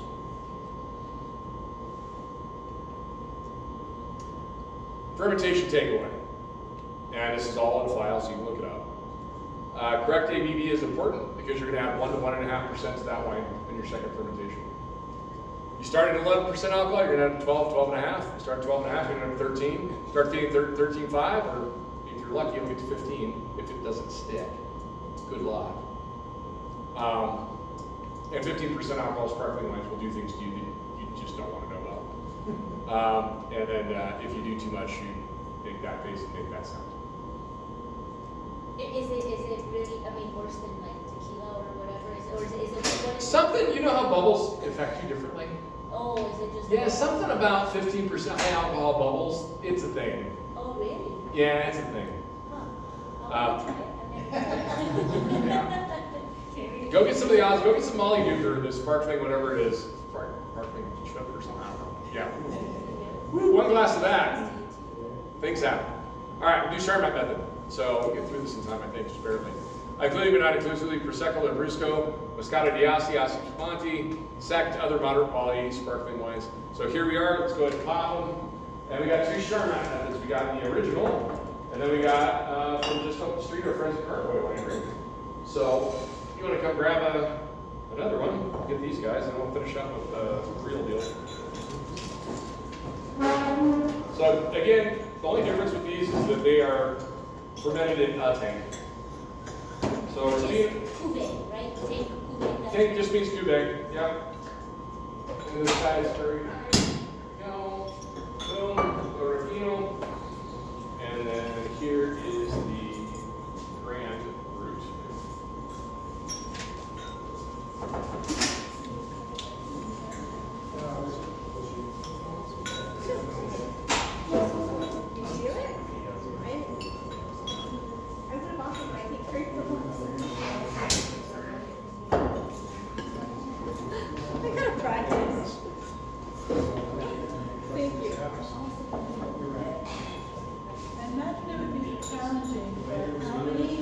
Or do you know of any places that try to do like natural, like ferment sparklings?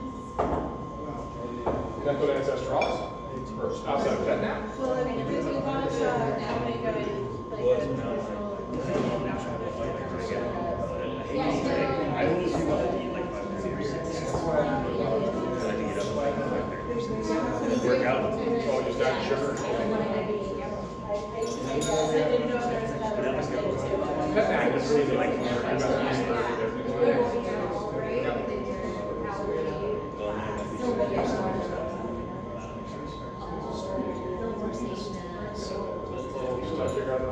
Yeah, I'd be like,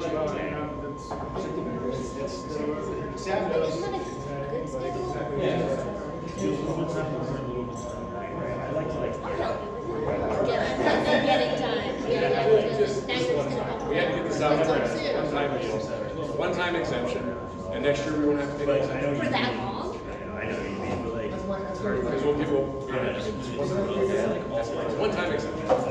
For the sake of one. Yeah, I agree. For the sake of validating Mexico. But it's better than 4 p.m. You gotta get it off the ground. Sometimes you don't always get what you want. Sometimes you might find. Sometimes you get what you need.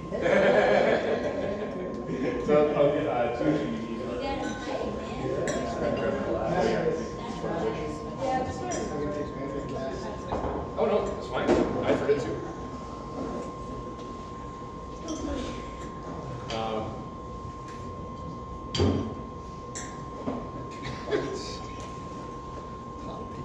Dr. Blanc. So the you were trying to. It's for the children. Okay, question. How many people here can name 3 varieties of grapes that are Prosecco? How many can name 1? We got it, 1. Okay, what about one more? Pinot Grigio? Pinot Grigio. Got another one? Chardonnay. I think I just would pop up, you saw it. These are them. And so the reason I ask you that is if you don't know, you're at the top end of the echelon for wine people and interested in wine knowledge. If you don't know what's in it, no one cares. They care where it comes from. They care about the tradition. They like the name. Again, your variety doesn't matter. Make fancy names. Give it cool stuff. Do anything but focus on variety. Because they never did Prosecco and no one cares. So tank method, basically we make base wine, we add sugar, we put it in a pressure fermenter, then we filter it in a bottle. Charmat in a nutshell, it's the same, but you do need that counter pressure bottle. Charmat has to have a counter pressure bottle. So add newsletter should advent perhaps and close the lid. Allow pressure to rise naturally from fermentation, pressurize everything, and filter in bottle. I'll show you a picture of it. A piece of cake. And also, I'd like to say that the French stole this, but it was not the French that invented it, it was the Italians. And Mr. Martinotti would like a word that should be called the Martinotti method. I will argue that. But of course, the French said that they did it, so we agreed with them. Talking trash again, can't help myself, but anyway. It's a natural, I think it's a natural pastime to do that, so I was going to push back. So a little Colorado setup, this is the Grand Valley, this is them. And actually, the guy right there, his name is James Melling, and James is kind of like their boots on the ground guy, he's really cool, but he is, what he's doing right now is what you asked about. And a lot of their wines, because it gets a little riper in Colorado, so they aren't doing the re-fermentation, they're just closing the lid at 25 grams of sugar, and just letting the pressure rise, and then they're filtering it, and then doing the Charmat without a secondary fermentation. They're just doing it naturally. So they have all the things. They've got a big pre-filter, big D pre-filter, and then they've got a cross flow, and then they bottle it with a counter pressure filler. Anyway, they do about, I think they're doing somewhere between 10 and 20,000 cases, and they're just a small, going for a facility. They have a restaurant that sells like $1 million of oysters a year, called Angelo's, attached to their winery, and that's where they sling their wine. Where did they get their oysters from? You said it's Colorado? It everywhere ships. You know, I'd be willing to bet you that oysters in Colorado are just as fresh as ones in San Francisco. Yeah, probably, but I'm just curious, with it being in the center, which ones are the West Coast, East Coast? We get fresh ones at our restaurant all the time. Well, I was just curious. I don't know. I don't know. I don't eat oysters anymore because I got the thing, whatever it is, Did you get sick? the thing, but it's like the thing that kills like 20% of people that get it. Yeah, I got that. I'm terrified of touching it. Isn't it beef though? Huh? Wouldn't that be beef up in Colorado? What? Oysters. Rocky Mountain, oh yeah. I went to school in Greeley. That was like our Friday meal. Anyway, here's our Charmat examples, and I want to give you examples of what these actually are like in the bottle. So the Prosecco, they could obviously get a little higher. They probably have a little higher, probably have a little better bottling line, making a million cases a year, or they're making, or whatever it is. I'm just making up numbers, but I'm sure it's a lot. If you can buy it at every grocery store in America, it's a lot. And then the little Colorado winery just isn't nearly as much. They only get about 9.1, but still better than the cidery and the sparkling red. But not bad for a little winery in Colorado. And I can't remember what's in it. It's got all kinds of stuff. I forgot they said the varieties once upon a time, but it's all kinds of stuff. Yeah, they're just trying to use color. They're trying to find a way to use all Colorado struggles because it freezes. So they've got to have variety. They've got varieties that can handle the frost damage. That's fun. It says Blanc de Blanc. Blanc, it's a white. I know it is. I think it's got like. Might be Shannon and some other stuff, but it's got other stuff too. It's got. They grow all kinds of. They're just planting everything. They're kind of just unhinged and going for it, and I love. They're just a lot of fun. And so acids, titratable acidity is much higher in the Colorado wine, which is fascinating. That doesn't surprise me using some of the hybrid varieties. Chenin Blanc's also one that holds natural acid really, really well. But both of them, those VA numbers, look at those, just really low. Keeping that down. And then again, the Colorado wine's got pretty good mallow too. That's pretty significant. Neither of those went through mallow. Turned pretty quick, pretty fresh and bright. Ethanol, the carboy's a little higher, 12.5, versus the Ruffino at 10.8. And the glucose and fructose is a lot higher in the Ruffino. I would think so. Is it right? It stays that way? Yeah. And very little in the carboy. I know they're keeping their dosage down on that particular one. They are all that way with that ones. And then sulfur dioxide, the Ruffino, you can tell they were going to put this on a shelf, and it was going to ship and have to taste good for a long time. They never knew how long it was going to sit on a grocery store shelf. So they've got their SO2s considerably higher than all the other varieties. But this is a massive, you also notice that the barefoot was higher too. These are ones that are going to be distributed everywhere. They've got to maintain, they've got to handle really difficult conditions, so they're going to put them through a lot more. But I think the low carboy is a pretty solid wine. They're doing a nice job. Yeah. I have to coach them up. That's one of my jobs is coaching them up on that. Kind of proud, love those guys. Advantages, tank method, you don't have thousands of tiny little bombs, you just have one. For ferment sticks, you only have one tank to fix, not thousands. No need to riddle, no stodge and disgorge, which is awfully nice. That's a lot of work for those of you that do it. Pop, pop, pop. Work, stack, stack, stack. Easier to get product consistency, every bottle tastes the same. But the upside to traditional methods, you can work whatever you need to or want to. You can just sit there until you need it. Glass doesn't need to handle as much pressure, you can use cheaper glass. Instead, you have one giant valve. Everything has to be done under pressure, so if you turn the wrong valve at the wrong time, kiss yourself goodbye. The filter must be able to accommodate the high pressure, so you gotta buy special filters. Crossflows have to be set up to handle the pressure. And the bottling line must be able to accommodate that high pressure as well. And you need at least 2 tanks. This is one mistake I've seen a lot of people make. Like, I'm gonna make I'm gonna make Charmat wine, and they buy one pressure tank. Well, you need to have one pressure tank to filter into. You have to have at least 2 tanks. I liked James, his description. So you're saying I need to filter it, and then overnight, I need to store it in that other tank for a night before I bottle it. And I'm like, yeah. He's like, so I need a hotel tank. I'm like, yes. I approve this, sir. You need a hotel tank. You need a one tank. Just a tank to put it in overnight before you bottle it. Oh, like hotel. It's just got to sit in that tank. I was like, yeah, that's a cool thing. So anyway, even though I put it in there, look, all right. Finally, So Charmat Method, same general principle, except for we're doing it tank, and now we get to do all the traditionals. So now we have Washington, New Mexico, well, at least on the where it's made, and then we've got some champagne.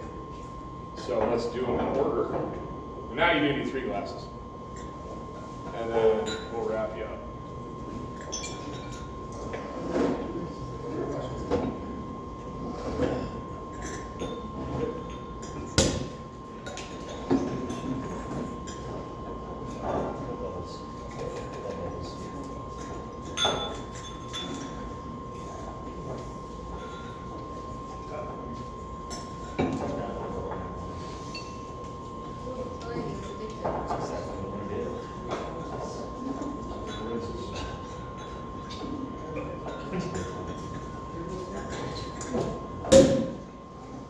That one's lit.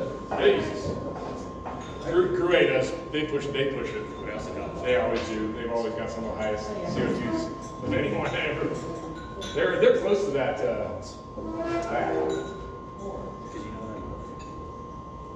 And I know they know what they're doing, so I know that they're just doing that on purpose. So we can make it like the tops if we do like a spark. I just can't say that it would be like. Sure. Yeah. How much more sugar? Sugar, more CO2, more pressure.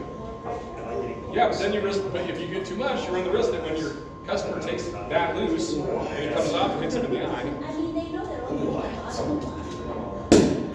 Sure. So like the idea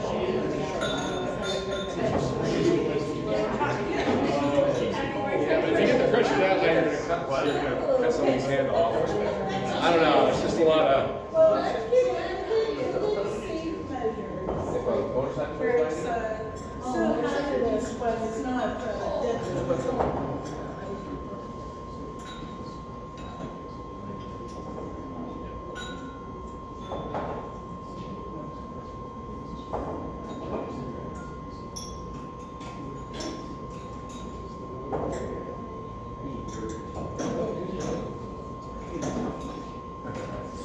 Actually, my face is.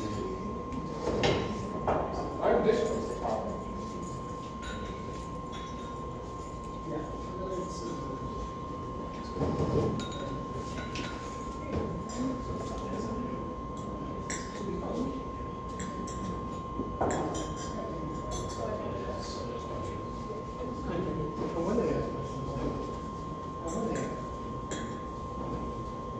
That's got some big use on it. One thing we talk about is boost stability. And we actually measure it on this.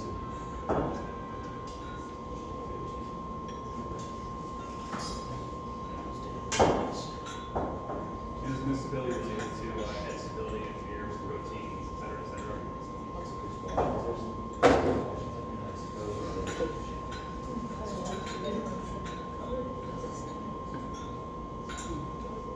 My neighborhoods here in Los Angeles. The Frenchies. Okay.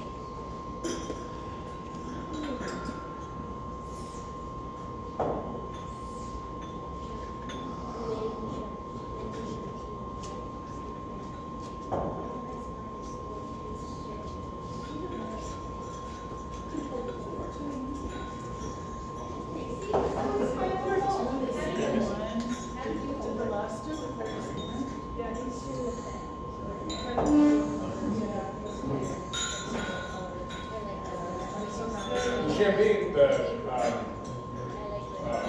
Casson Chiquet should be very distinct. It should have people champagne aroma by far. Which one, the big one or this one? That's a Gruyere.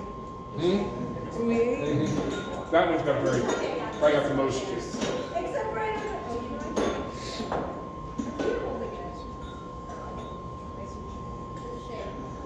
Got very distinct. And that got the champagne. If you're lucky, you avoided by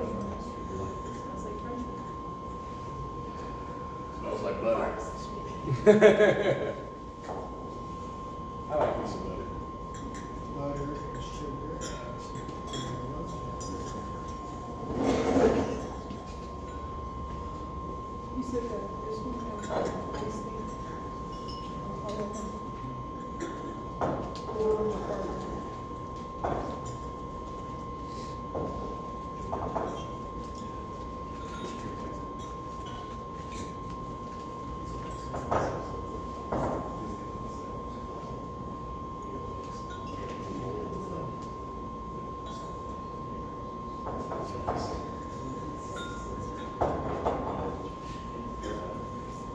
give you the order to line them up. It shouldn't say Blanc. I don't know why it says Blanc. It shouldn't. I updated this. I don't know why it says that. I even updated the bottle. Actually, I'm a little bit concerned about something. Why would the bottle name?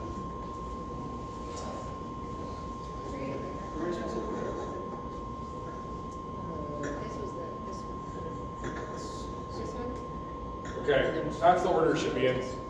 I just didn't change that one slide. Oh, sure. All right, I'm gonna.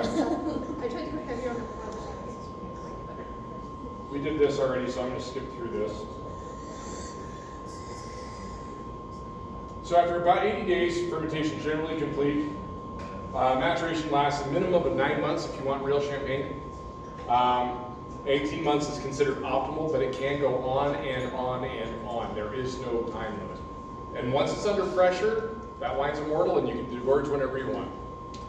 Most of the flavor in true champagne is from the breakdown of yeast. Rise in amino acids usually between the 12th and 43rd month. So we're talking a long time on these. So if you're looking for quick turnaround, this is not it. All these other things get put up in the bottle. So again, it must be on leave for 9 months. So I thought this is kind of fun. But this is basically what happens is we have our total yeast. They climb up for a little bit for about 20 days, and then they sort of die off. Viable yeast, dead by 80 days. That's about it. And then sugars sort of tend to degrade. We get this nice degradation after about 50 days. And then we have our ethanol just sort of climb up. See, it kind of starts here, climbs up a little bit, and then hangs out. So we get a little bit of a climb in alcohol.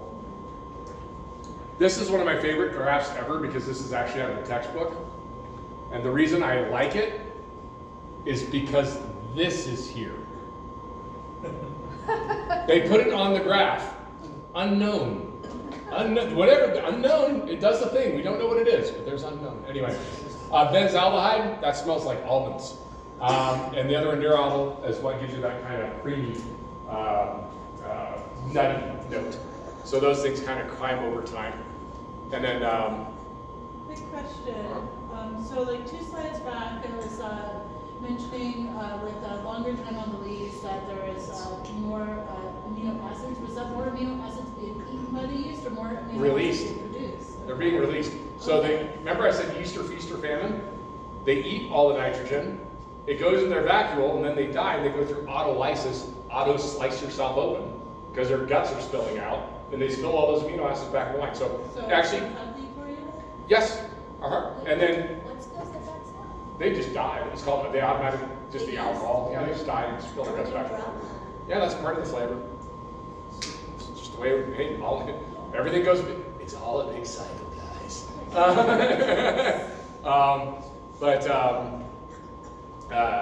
Yeah, and so actually if you measure EN in some of the older sparkling wines, they actually have quite high yeast assimilatable nitrogen because the yeast have broken down. And then what's crazy about yeast is they cannibalize themselves.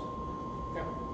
So degorgement, I'm gonna keep it pretty quick, but we're gonna do this. Bottles placed 30 degrees vertical. Every 2 days, somebody would go along and tip every bottle, give it a quarter of a turn, and gradually until all the yeast worked its way down the neck. We don't have to do that much anymore because we have adjuvants. Adjuvants are miracle workers. Literally now, like Chateau Ste. Michelle, which is one of the largest sparkling wine houses in America, they make Michelle sparkling, which is usually like $13 and pretty darn good. They just put it in boxes upside down and then wrap the pallets. And they have one of those forklifts with the squeeze from the side. They just go lift it up about 3 inches and just drop the pallet. And then they do that for about 2 weeks, and then they degorge it. That's their riddling method. It's just drop riddling. You don't even need gyro pallets once you have these good adjuvants that help the yeast slide down. Or gyro pallets. So these are gyro pallets. We've got one back here, and now this is what a lot of people do. They load the things up in cages, and then these things do all that automatically. You get really nice, even riddling. And we've got one here. So, In huh? there. Now, so we come back for the sparkling wine, we'll have it up and running. We haven't brought it out yet, but we'll haul it out for that. Because we don't need a riddle yet. We don't need a riddle until July. Need to have apherometers. This is what measures your pressure in bottle. And what we'll do when we do our sparkling is we'll put one on top of the bottle and we'll watch it. And I'm going to do this for the pet nap. I want to, as soon as we bottle it, I want to put it out and see if that pressure starts to come up. Then finally we degorge. Degorging can be done a bunch of different ways. Generally we freeze the neck. Caps removed quickly and boom, out comes the yeast blood. It's challenging to get right because you got to get the temperature just right. If the glycol is too cold, the yeast blood won't release. If it's not cold enough, it doesn't freeze. It falls back in the bottle and you got to start over. So usually it's, if you want to do it at home, ethanol and dry ice and a wine chiller upside down works great. But having a proper neck freezer is nice. And you're going to lose quite a bit of pressure during degorging. Because you're opening the container, you're going to let that pressure out. Then you're going to dosage, which is going to cause combustion. So you're going to lose a fair amount of pressure. Dosage, we add some back. Usually it's sugar, but it can be anything. And I dosage, personally, I like to do dosages with like turbinado sugar. Because then I get a lot of that richness and natural flavor from the sugar, but no right answer. But if you ever want to know what these things are, and only a mad human could have come up with the sweetness classifications, because brute nature, that makes sense to me. But then brute is 0 to 15 grams a liter, but then extra brute is drier than brute, and then extra sec is extra dry, is actually sweeter than brute.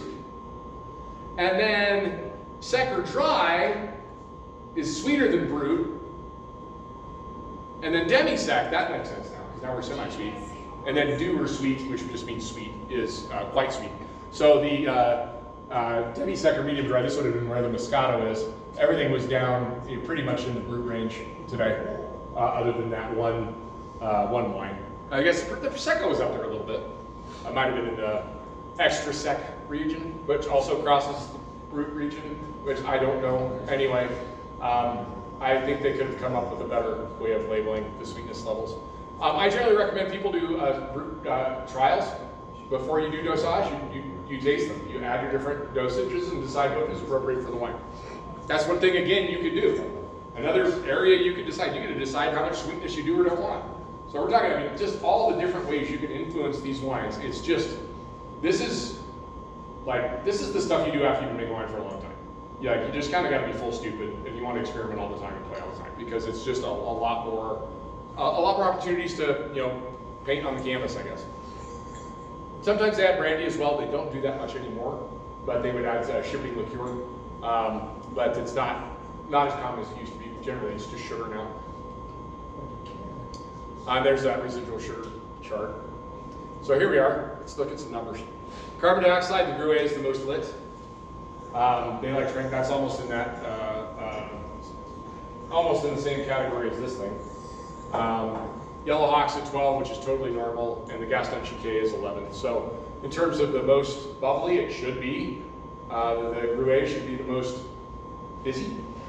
The Yellow Hawk should be next, and then the Frenchie should be the kind of creamiest of the bunch. I don't know, does that comport with reality? But this is the hard part about sparkling wine, is every bottle is different. Smell the rosé. Smell the rosé? The smell. Yeah, it smells like a wet. It smells reduced. It is. Yeah. Oh no. Yeah, Denver. Yep. It smells like what? It's a little reduced. Yeah, it's also it's because it's Syrah. How is that? It likes to go into itself. And we're going to be fighting that with our little pinky over here too.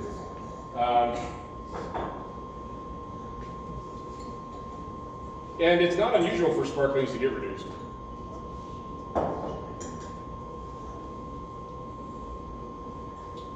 Will that happen in bottles?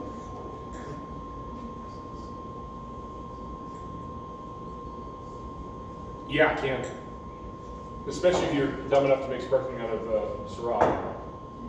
What's the process to reduce it? Reducing means that it gets a little stinky. This is stinky too. The Gruet. No, yeah. They're all a little stinky. I noticed the Rue's must have reduced too, but I didn't get it on the French. Yeah. But it's sort of the nature of the beast too when you're making sparkling wine. They all kind of go that way and they blow off a little bit. So I gotta be so careful with the base wine. If it's even a little off, it just gets, everything gets more amplified. And that's caused by its volatile sulfur that's going on? Is that what it is? Mainly? Yeah, mainly. Yeah, and then the yeast when they die, as they're spilling their guts back out, if you've got anything that's they're already on that path, they're going to continue to release it and elevate it as it's on lees longer. And this was on lees for 4 years, 3 years, 3 years. I don't know how long the Gruet was on lees. And the gas does. Sorry, how common is that with something like that? Because I feel like we've been running into just a lot of reduced Stuff? Yeah. I just haven't noticed it now. Yeah, I know. Now that you know, it's common. I avoid it like the plague, and still in anything I can. I don't have control of this after I worked for him for a year and did the base wine, and then we have a company in Washington that did the re-fermentation. I don't have any control over it. Didn't have any control over it after that, so I probably would have done a little bit of cleanup on it. But we're going to be, I promise you, the little sparkling rosé we're going to make, it's going to be pretty dank. I'm hoping it cleans itself out, but a little bit, yeah. So if this one's reduced, like we'll just say this, like would the whole lot be reduced, or might this just be a bottle? It could be just a bottle, but I bet the whole lot's got a little bit. And also, this was made in a really hot year, and a lot of the things in here, actually not reduction, I'm getting a lot of that, the carotenoid, almost diesel-y stuff. Remember we had that, the Yalumba? Yeah. 2021 was a super psycho hot year, and I think that some of what I'm picking up in this, yep, swirling it too, see I'm making fun of myself? Some of what I'm picking up, I think, is that degradation of carotenoids, that diesel-y aroma.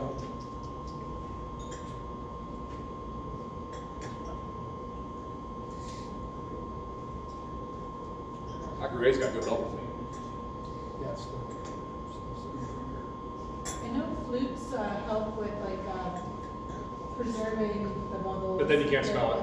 But would that be a good thing if there's a risk of reduction? There's no right answer. No, because you try to avoid it the best you can. Acids, I know the Yellow Hawk went through mallow. We didn't have a choice. There wasn't much to begin with. The titratable acidity in the Gruet is the highest. And it tastes that way. And then the one that's the lowest that we've tasted all day is the champagne. Huh. The VAs are all pretty low. Alcohols, 12% on the Yellow Hawk, 12.2 on the Gruet, 12.6 on the French. And then glucose, fructose, the Yellow Hawk select, it's not Blanc. This shouldn't be the Blanc. But it's got only 4 grams of sugar. I would have gone higher, but again, it's not my choice. She's my friend, but I would have gone probably closer to 8 to 9. Made it more of a party wine. And the reason I have a problem with that is because we're dealing with Cab Franc and Syrah, and they're pretty phenolic, so you want to cover those things up, and I think a little sugar would have helped that. The Gruet's at 8.3, and then the Gaston Chiquet's at 9. Total sulfur dioxide, you know, the Gruet's kind of the highest, but these are all still pretty low, under that 100 number. Corks and aging, corks are a nightmare. And buying really good agglomerate corks is the best way to go because they can get them without the cork taint. But then you gotta put them in, seal them up. We're getting close to time, so. But here's the things I wanted to talk about. Titratable acidity. Got this little ride here, but these are some different varieties from around, from everywhere. So we talk about how the French have the most acid because it's all high acid. Champagne, champagne, champagne. The rest of them are around here. And so I kind of think this. You pick your 10 grams of acid, oh, do you? All of our wines have high, how are they? And so, anyway. pHs, this is where the Frenchies do rule. They don't have any potassium uptake. It's a really cool place. They're pumps don't pull potassium. pHs are really low. Alcohol, well, Pierre Jaminet, which is a nice 13.2% alcohol. I see that on a lot of higher end champagnes. They're up in the 13s, not unusual. So kind of all over the map. I think from 13.8 down or 13.6 down to 9.6, kind of all over the map. L-malic acid, you have to go through mallow. All over the map. Some do, some don't. And they do plenty in champagne. They do plenty not. Some people do here, some people don't. Kind of up to you. I don't imagine a lot of people are going through a lot of ML in Colorado and New Mexico because you've got to keep all the acid you can get. VAs, all low. Under a quarter gram a liter, all low. One universal thing about sparkling wine, you got to keep your volatile acidity low. Because if you think reduction is bad, you get some vinegar in there, it'll light you up. Carbon dioxide, all over the map. But I would say the average is around 12 grams a liter, which is right in that 6 atmospheres finish, which is around 90 psi. And that was the one that moved. Oops. Now I've learned. Global comparison in terms of glucose and fructose, kind of all over the map. On the ones we've tried, from high-end wines as low as 4.3 or 3 for the carboy. And then of course we have this one that I didn't even put on the graph because it screwed the graph up so much to have a 30 gram a liter one. Everything else looked flat. So I just decided to inject a graph with the barefoot like that. So in conclusion, you can do whatever you want. It's wide open. And we have some rules, got a few things we know how to do, but you can play a lot. But you got a lot to learn, and there's a lot to change, and you're always going to be, you're going to be batching and learning and changing all the time, it's great. But you need totally different equipment. And sparkling wine may be wine, but it's not wine. It's its own thing. You've got a whole different set of equipment. Maybe just forced carb wine is basically wine, but once you get into Charmat Method and traditional method, it's a whole different set of equipment.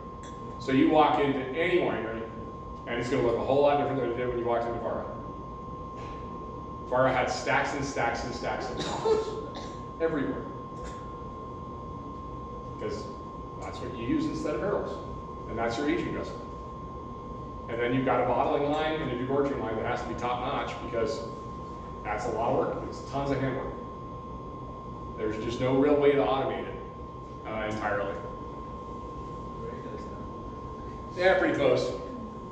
Yeah, what is that bottling line? Yeah.